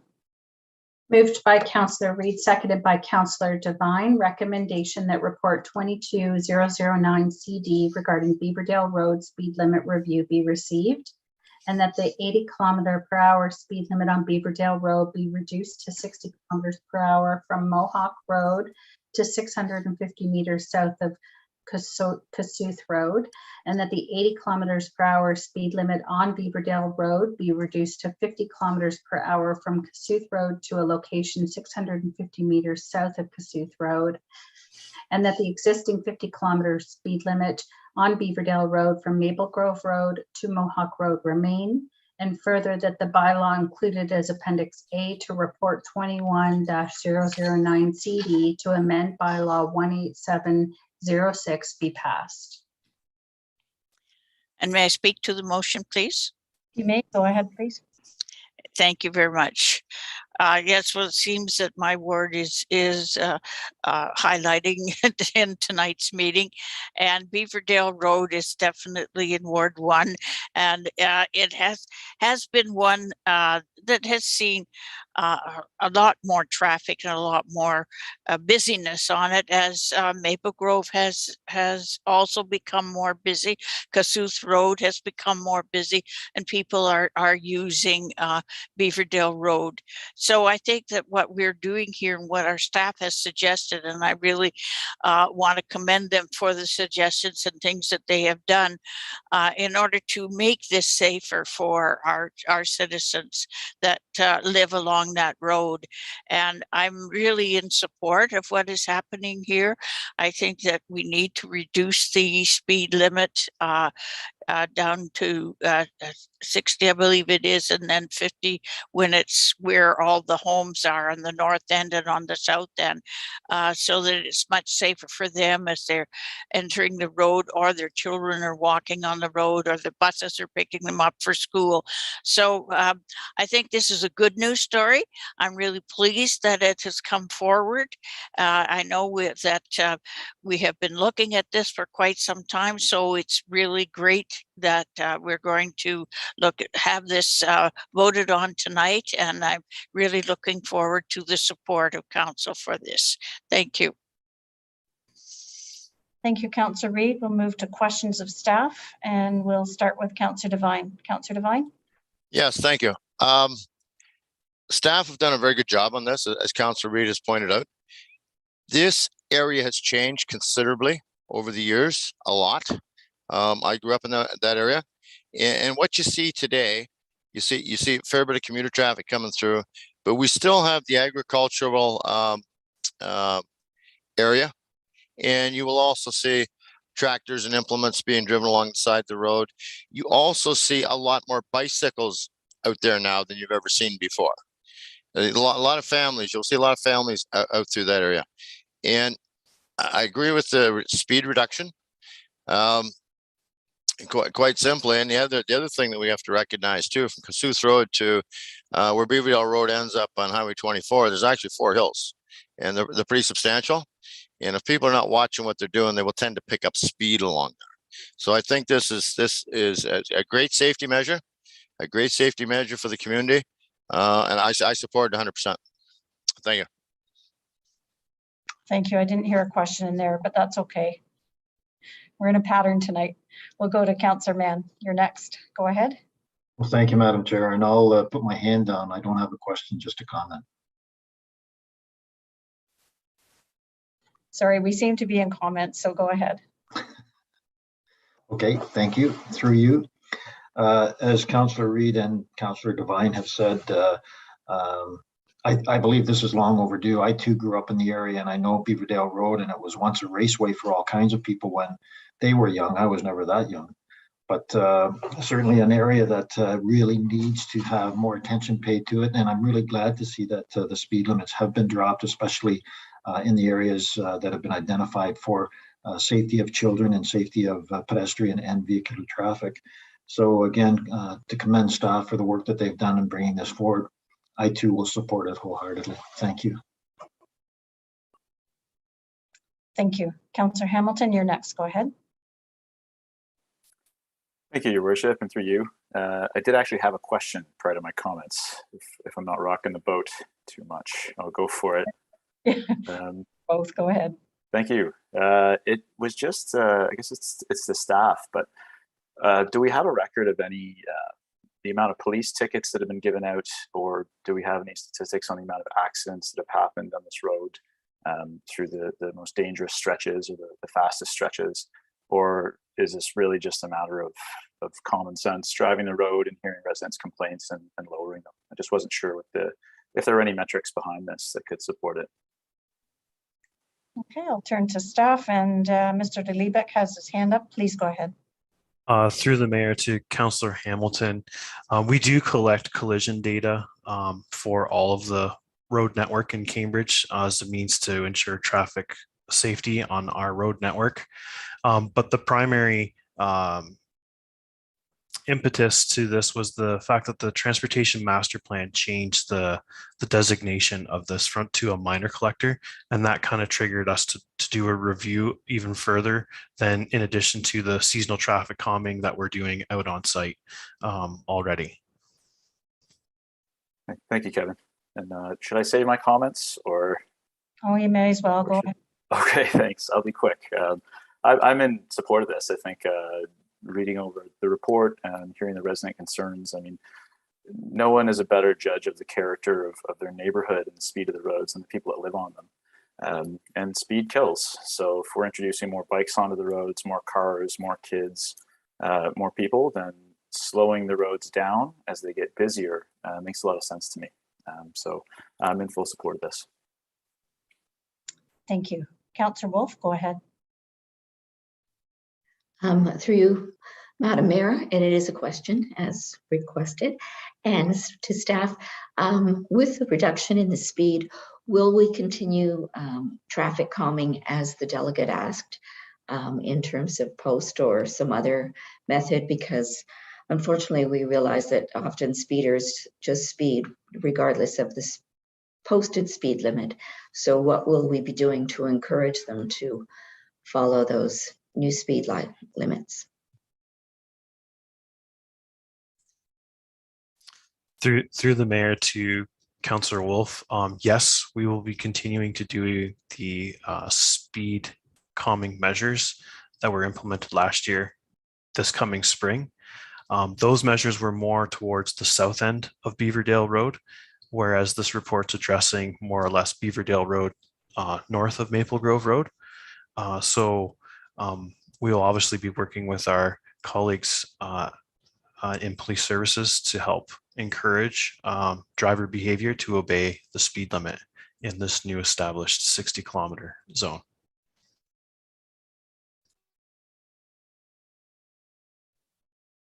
Okay. All right, I'll move on to Councillor Mehta. Councillor Mehta, you can pose a question or comment. Go ahead. Thank you, Your Worship. I have no questions. I just have a few comments I'd like to make. I fully support the motion. I think it's an excellent report, and we've heard a lot of the reasons tonight and why this is a good move. Obviously, too, the area is developing more with all the construction in the area, so it is transitioning from a more rural part of the city to a more built up, at least on the areas to the south. And, you know, what it comes down to is the residents know their neighborhood, and safety is paramount. And I do believe this will increase safety. I do believe that the lower speeds, they do increase awareness, and they do make some drivers think that they need to adjust their speeding accordingly. But at the same time, it doesn't work all the time. And that's why traffic calming is important, and, you know, having that proper enforcement as well from the police to monitor the speeders. And one of the benefits of a lower speed limit is if people don't comply, it puts them in a different speeding category. So let's say you have someone going 110 in an 80 zone, and we lower that to 60. Well, now they're stunt driving, and there are higher penalties for that if they get caught, of course. But we do try to get the police out there, I guess, when we can. And so I think that's one of the benefits of doing this as well. Thank you very much. Thank you. And I see Councillor Mann's hand is up next. Please go ahead. Thank you, Madam Chair. And through you, just to maybe give some context for Councillor Hamilton. I am personally aware of accidents on Beaverdale Road. I investigated a fatality on Beaverdale Road, and I'm aware of personal injury accidents that took place at Beaverdale and Kossuth Road, where the speed, the reduction in speed limit is taking place. So yes, you're right. It's a very important area of the road where the speed needs to be reduced. And as you so eloquently stated, speed does kill. And this is a good thing for us to do to reduce the speed along this stretch of highway. Thank you, Madam Chair.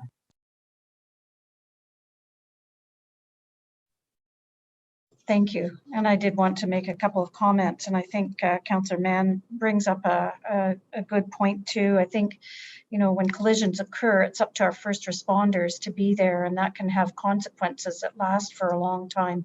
And it's never easy for any of them out there, and I wanted to thank them just publicly for what they do for us each and every day. And, you know, it really is an issue. Speeding gets almost more complaints than almost anything else to council members. It affects everyone in every community, not just in Cambridge, but we certainly heard during our public town halls in the old days when we used to actually meet publicly before COVID hit, that traffic safety, road safety was really one of the top things that we heard about in each and every one of our wards. So road safety for all users is a top priority, not just for Cambridge Council, but it also is for our staff and our regional partners as well. Drivers need to follow the posted signs, whether there's enforcement there or not. That will help to reduce possible collisions, either with vehicles or with some of the other road users like pedestrians and cyclists. It really is a responsibility for each and every driver. And I wanted to say thank you to our staff. Thank you for the community that was involved in some of the consultation. I very much fully support this motion. And with that, we're ready for the vote. Madam Clerk. Councillor Adshay. In favor. Councillor Devine. Aye. Councillor Mehta. In favor. Councillor Hamilton. In favor. Councillor Mann. In favor. Councillor Reid. In favor. Councillor Wolf. In favor? Mayor McGarry. In favor. And that carries. Thank you. Next on our agenda, we have item number 9.4.1, report 22-011 IFS, request to scatter cremated remains in the Grand River. We do have one pre-registered delegation for this agenda item, Prakash Venkataraman. So I'll ask staff to take a moment to get Prakash on the line. Just bringing Prakash into the meeting.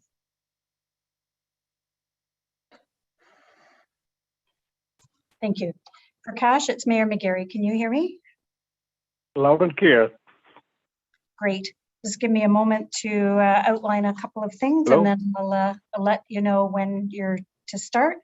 So I just wanted to say a reminder that you'll have 5 minutes to address council. Please ensure that your remarks relate directly to the agenda item you're speaking to, that your remarks remain respectful, and that you refrain from asking questions of council. I will advise you when your 5 minutes is up, but at the 4 minute mark, you will hear a bell that will give you an indication that you've got a minute left to wrap up your remarks. And if you would stay on the line afterwards too, in case there are any questions of clarification for you from other members of council. So welcome, Prakash. Thank you for coming to delegate to this item tonight, and you may begin.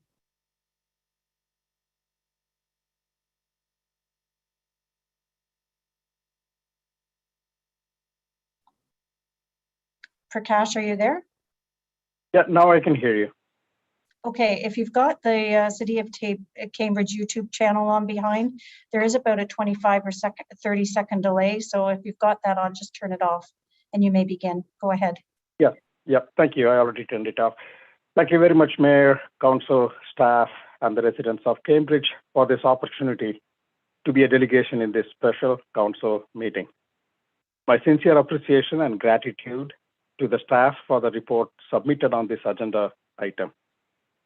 I would like to start with reading one of my statements from September 2020.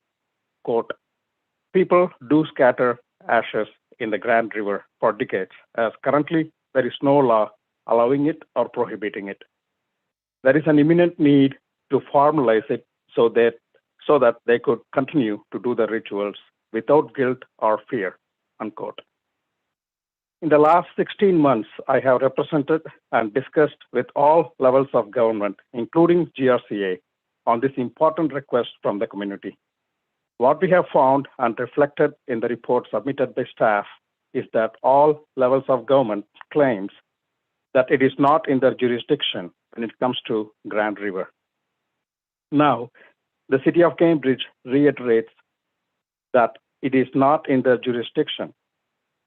It is totally understandable.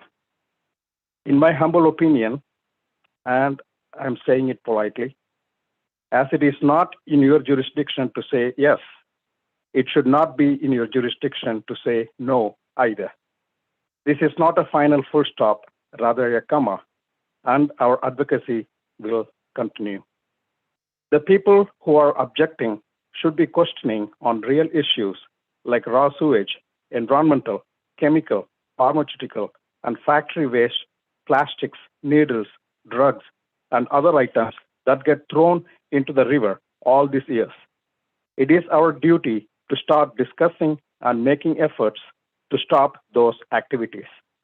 It is not human remains that get scattered into the water body, rather cremated organic matter ash with insignificant quantity. That is the reason province is allowing this practice in all water bodies, provincial parks, and crown lands after detailed analysis and approvals by all relevant ministries, which is in practice for decades. As we are in this subject, we should talk about how to address all the above, proper education and awareness on scattered ashes, and work together with all stakeholders on how to protect and beautify our Grand River to attract tourism like in Europe or San Antonio in Texas or Kerala in India. There is a huge opportunity here. We must work together and discuss constructively for the betterment. I would like to bring two requests at this stage for your kind consideration. Number one, City of Cambridge Council should consider declaring that they agree supporting the community in this request if Indigenous communities have no objection. Point number two, City of Cambridge Council to recommend a person to reach out to Indigenous community for a direct meeting to explain the facts of provincially approved process towards scatter ashes and to make them inclusive in the decision making with a due respect and understanding.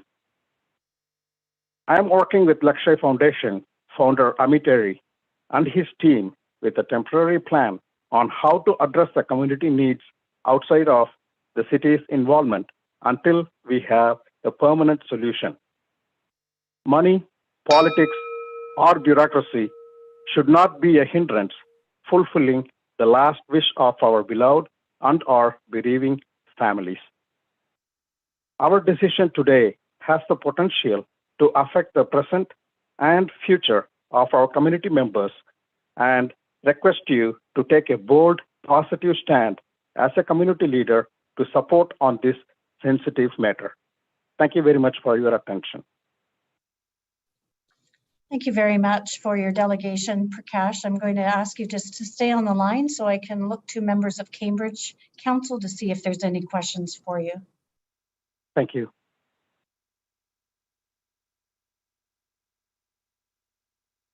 And I don't see any. Thank you very much again for your delegation this evening and for presenting to us. And you can continue to follow along on the City of Cambridge YouTube channel on this item if you so wish. Thank you very much.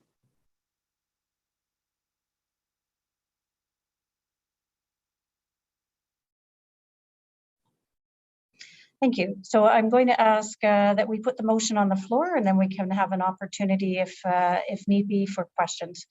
I think Councillor Hamilton, you have this motion. Will you please read it in its entirety?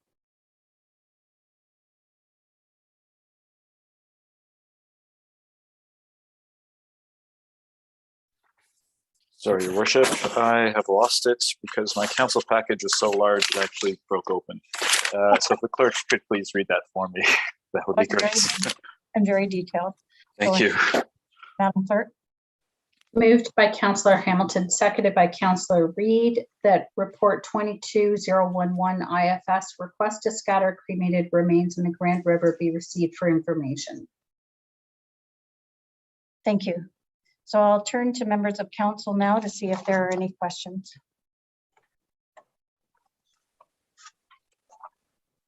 Councillor Mena, go ahead.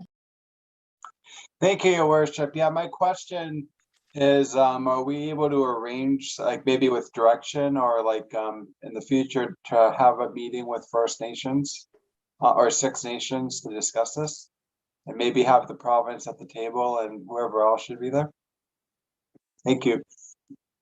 Thank you, and I'll turn to Mr. Shaw, or I see Mr. Hauser. If one of you would like to take this. I'll let Mike speak to it. Thank you. All right, pass the baton. Mike Hauser, thank you for joining us. Please go ahead. Thank you for the question, through you, Mr. Mayor, to Councillor Armada. Yes, if that was the direction of council, we can certainly undertake that exercise. I don't know the logistics at this point, but we could certainly move that forward if that's what council wishes us to do. Thank you. Councillor Wolf, you have a question? Through you, Madam Mayor. I thought by reading the report that the Indigenous community had already commented that they did not approve of the scattering of the ashes in the Grand River. And I just confirmed that with staff. Sure. Go ahead, Mr. Hauser. Thank you, and through Mayor to Councillor Wolf. Yes, that is the information we have received. There was no formal consultation as we weren't in a public consultation mode, but that is the information we have received, yes. Thank you. Thank you. Councillor Hamilton, go ahead. Thank you, Your Worship, and through you. I just had two quick questions. The first one being, I know the scattering of cremated remains is permitted in bodies of water in Ontario, but I was wondering if there are any bodies of water where, for example, they aren't permitted, like ponds, or where are they not allowed, basically? Go ahead, Mr. Hauser. Thank you, and through you, Madam Mayor, to Councillor Hamilton. The regulation, I don't have the regulation in front of me, but the regulation is fairly clear that it's quite a restrictive list of which bodies of water. Those are within federally regulated lands and parks. So it is not that it's permitted in every location. There are explicit locations where it is permitted. Ergo, it's not permitted everywhere else. Well, thank you. Excuse me. Thank you. I think that ties into my second question, which is, I know the city doesn't have the jurisdiction to grant approval, but a river is a strange object where it crosses boundaries by definition, right? It flows from one place to another. So where would that jurisdiction really lie? If someone were to grant jurisdiction over this, is there one municipal governmental body that could do that? Or would it be a very kind of like a thread tying different governmental organizations, community groups together?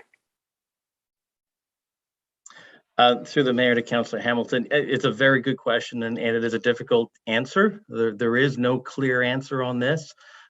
Through our consultation that we did with all the different government agencies, each different agency within the provincial government and the federal government has a different aspect. So Fish and Wildlife has one aspect, Ministry of Environment has another for water quality and regulations.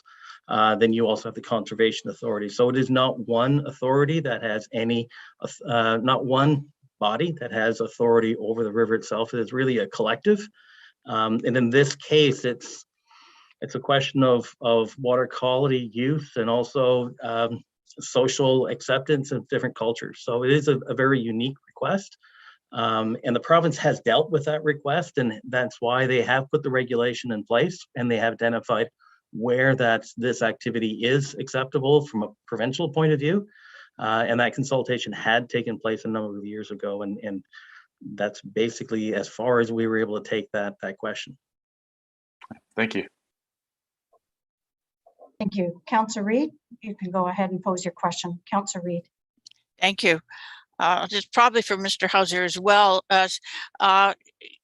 it seems as if we're not able to grant any request for the Grand River, certainly within its borders, within Cambridge. Where would be the closest place that people could observe this type of activity close to Cambridge, where they might go to scatter the ashes?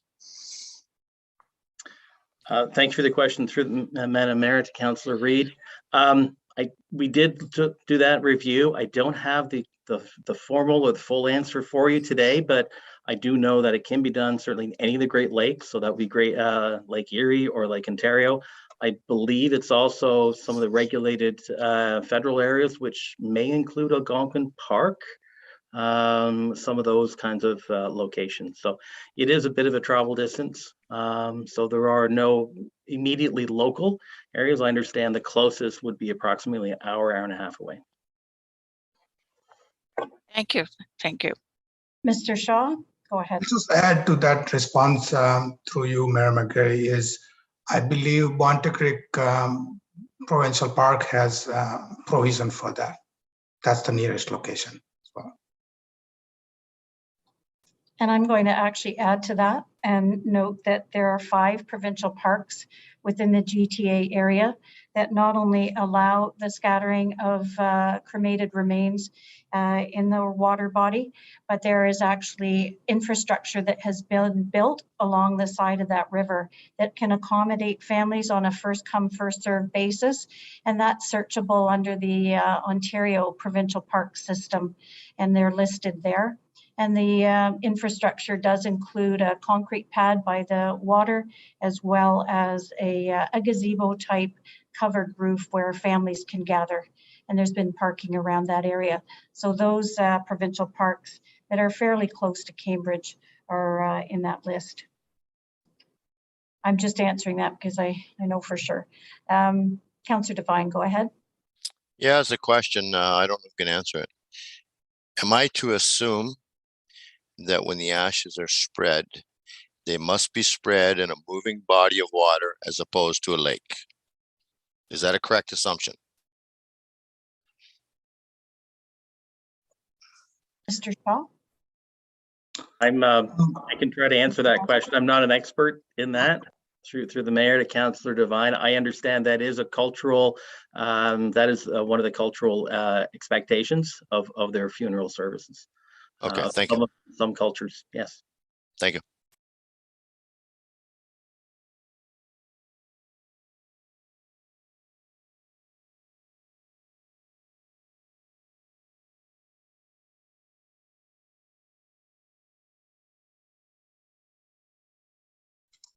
Just on mute, Mayor McGarry. Sorry, sometimes my clicker takes 2 or 3 times. Sorry, thanks. I did note here that scattering of cremated remains in Lake Ontario is permitted by a provincial regulation, and sometimes it's the waterways leading to that. And other municipalities may have had options to support similar requests, but again, it's provincial regulation that permits that activity, and I don't see that for the Grand River. And it's also just noting some of the correspondence that we've had in that doesn't wish this, including the letter for the Mohawk Nation of the Grand River country. And I guess my question would be is that many of the agencies that we've been talking about and that's listed in the report here refers to the Bereavement Authority of Ontario. And I remember some of this debate going on at the provincial government at the time that, you know, trying to put out a permit for people to be able to do this rather than just allowing them to come in as a first served basis means that, you know, they really had to fall into sort of the category of acting under the Bereavement Authority of Ontario as a cemetery. Is that your understanding, Mr. Hauser? Thank you. To answer the question as best as I can, that's my understanding. That was some of the debate at the provincial level, and the end result is the current regulation that's all the other ministries have referred to, simply stating that these are the locations where this activity is provided. and available to all residents. And I understand they've not chosen to do a permitting process and keep it open. Thank you. And I just did want to note again that the existing provincial regulations permit the scattering of cremated remains on land and in bodies of water in Ontario, but not in the Grand River. And that was the conclusion?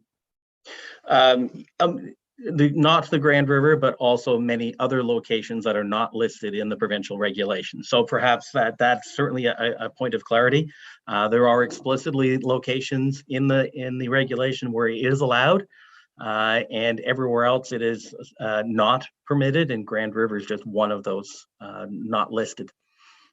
And we have thousands and thousands of lakes in Ontario, and a small number of those are permitted, being part of the provincial regulated areas as well as federal lands.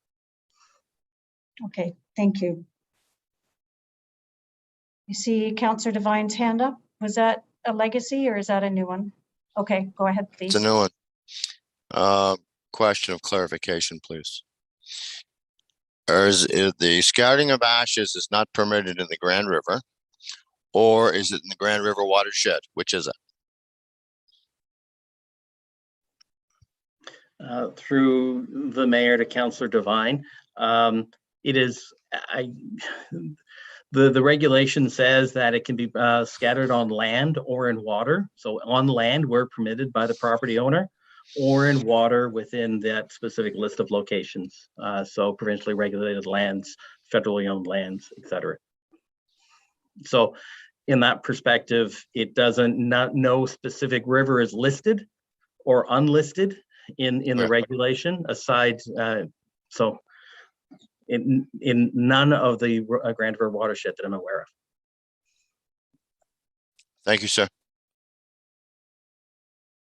Okay, seeing no further questions. Are there any comments at this point that members of council would like to make? Councillor Mehta, go ahead. Well, thank you very much, Your Worship. I do appreciate the report and where all the information is coming from. I appreciate that and the work that went into it. But I do have to say that this would mean having a local option would mean a lot to a lot of my constituents.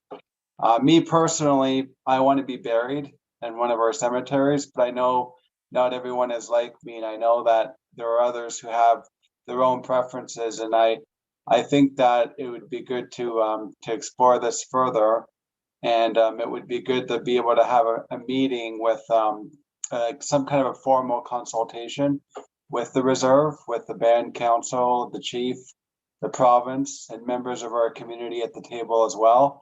I know we've received that correspondence, but I would like to put some direction that we have a formal consultation. Thank you.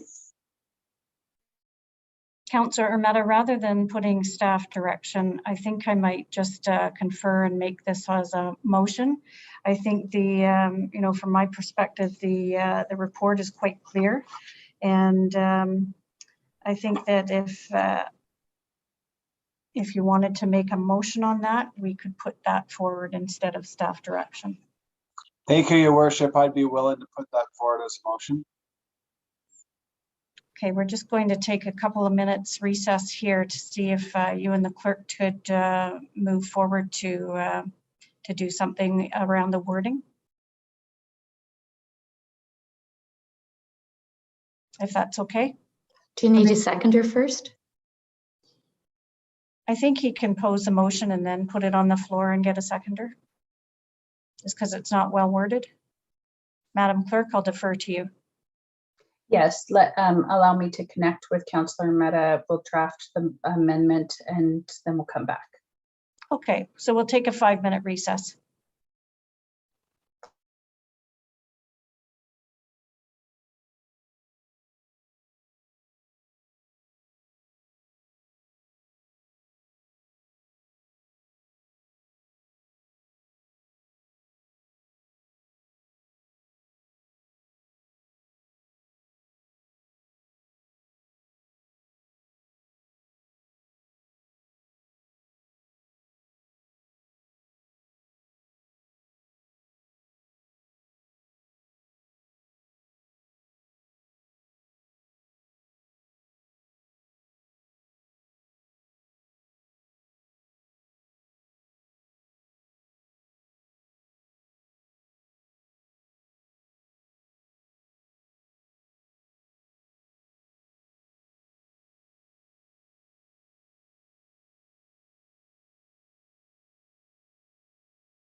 Thank you for your patience.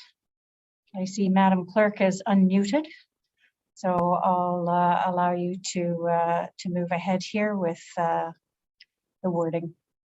Go ahead, please. Thank you. I'm just looking for Councillor Mehta on my screen. Did we lose him? I think we did. Okay. I'm just going to try and reach him because I think he should be here for this. So just grant me a moment.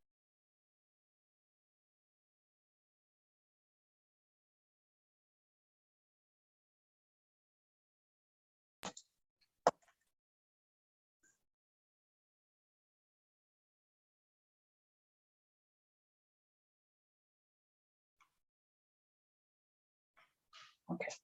So at the request of Councillor Mehta, I'll read this out. However, the amendment does require a seconder. So Councillor Mehta, do you have a seconder for your amendment? I don't, not yet.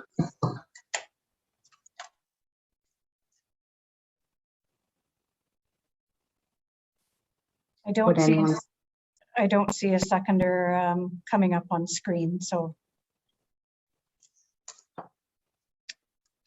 there's no seconder, so that motion will fail. So we'll move forward then with the vote on the original motion. Madam Clerk, will you take the vote, please? Councillor Adshade. In favor. Councillor Devine. Aye. Councillor Mehta. Opposed. Councillor Hamilton. In favor. Councillor Mann. In favor. Councillor Reid. In favor. Councillor Wolf. In favor.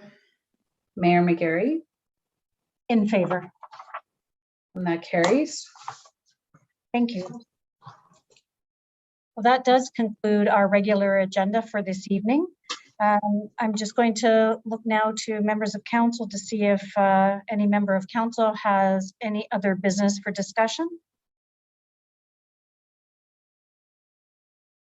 And seeing none, we'll move forward to notices of motion. And I did want to note that there was a notice of motion from Councillor Reid that we heard previously related to opposition of Quebec's Bill 21. That's been removed since the agenda was published, as this item has been discussed by Council and correspondence has been sent to the province representing Council's opposition on this matter to Bill 21. This evening, we do have another notice of motion from Councillor Hamilton. Councillor Hamilton, your motion will be added to the February 1st, 2022 special council meeting and agenda. And at that time, the item will be discussed and voted on. Do you have a seconder for this motion, for your notice of motion? I do, Your Worship. It's seconded by Councillor Reid. Thank you. You may proceed now then with your reading of notice of motion in its entirety. Go ahead. Thank you, Your Worship.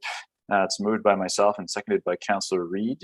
The motion is on improving sidewalk snow removal services for Cambridge's older adults and other residents with special needs. Whereas the City of Cambridge receives large amounts of snowfall in the winter months, and residents are required to clear their sidewalks within 36 hours of a snowfall event. Whereas this requirement can create difficulty for some older adults, individuals with physical or cognitive impairments and special needs that may not be able to clear snow from sidewalks within this time frame or at all. Whereas the City of Cambridge has not amended its snow removal programs for older adults and groups in need, nor has it amended the funding provided to assist older adults and groups in need since November of 2005. Whereas the population of Cambridge has increased substantially from 110,000 in 2005 to 138,000 in 2022, with the number of older adults in our community rising as well. Whereas it is essential for the health and well-being of our community and its growing older adult population to ensure that all residents are able to safely walk to different neighborhoods, shops, services, and community centers at all times of the year. Therefore, be it resolved that Council direct the Director of Operations of Infrastructure Services to report back to Council in the second quarter of 2022 with a plan that provides options to support older adult property owners and those with special needs in winter maintenance of sidewalks, and that staff provide multiple program options, including costs, resources required, feasibility, and a timeline for the implementation of an enhanced program to be incorporated in the 2023 operating budget.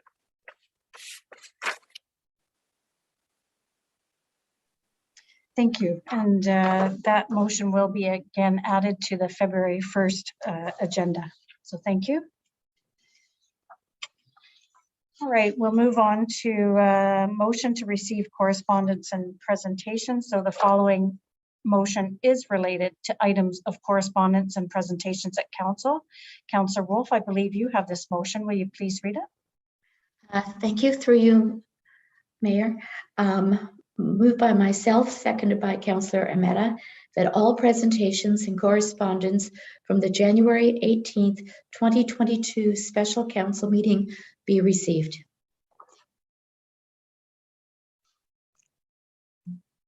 That's it. Sorry, any comments from Council? Seeing none, we're ready for the vote. Madam Clerk. Councillor Adshade. In favor. Councillor Devine. Aye. Councillor Mehta. In favor. Councillor Hamilton. In favor. Councillor Mann. In favor. Councillor Reid. In favor. Councillor Wolf. In favor. Mayor McGarry. In favor. And that carries. Thank you. Next up on our agenda is consideration of bylaws. Councillor Mehta, I believe you have this motion. Will you please read it in its entirety? Thank you, Your Worship. Yes, I do. Introduction and consideration of bylaws. That moved by myself, seconded by Councillor Adshade. And the recommendation is that the following bylaws listed under the heading of introduction and consideration of bylaws be enacted and passed. 22-002 being a bylaw to amend bylaw 187-06 being a bylaw for the regulation of traffic and parking (brackets Beaverdale Road).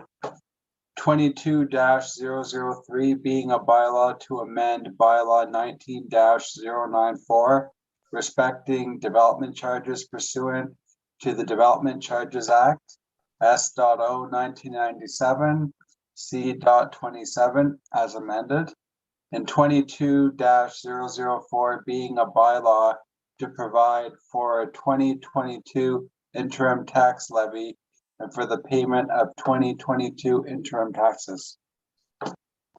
Thank you very much. I'll now ask our clerk to call for the vote. Madam Clerk. Councillor Adshade. In favor. Councillor Devine. Aye. Councillor Mehta. In favor. Councillor Hamilton. In favor. Councillor Mann. In favor. Councillor Reid. In favor. Councillor Wolf. In favor. Mayor McGarry. In favor. And that carries. Thank you. Our next item is the confirmatory bylaw now. Councillor Adshade, I believe you have this motion and you've already unmuted. Please go ahead. I do, Your Worship. It's moved by myself and seconded by Councillor Devine that bylaw 22-005 being a bylaw to confirm the proceedings of the Council of the Corporation of the City of Cambridge be enacted and passed. Thank you. I'm going to ask Madam Clerk to call for the vote. Madam Clerk. Councillor Adshade. In favor. Councillor Devine. Aye. Councillor Mehta. In favor. Councillor Hamilton. In favor. Councillor Mann. In favor. Councillor Reid. In favor. Councillor Wolf. In favor. Mayor McGarry. In favor. And that carries. Thank you. I know you won't believe this all, but we have reached the end of our agenda for today. Councillor Devine, you have the motion for our close of meeting. Yes, I do. The council meeting does now adjourn at 7:07 p.m. Thank you. And I'll ask Madam Clerk to call for the vote. Madam Clerk. Councillor Adshade. In favor. Councillor Devine. Aye. Councillor Mehta. In favor. Councillor Hamilton. In favor. Councillor Mann. In favor? Councillor Reid, In favor? Councillor Wolf, In favor? Mayor McGarry, In favor. and that carries. Thanks. I was a little concerned that Councillor Devine was going to vote in opposition of that one. In saying that, I do want to note that it concludes our meeting for tonight. Be safe, Cambridge. Look after each other and be kind. Thank you and good night. Good night, everyone. Good night.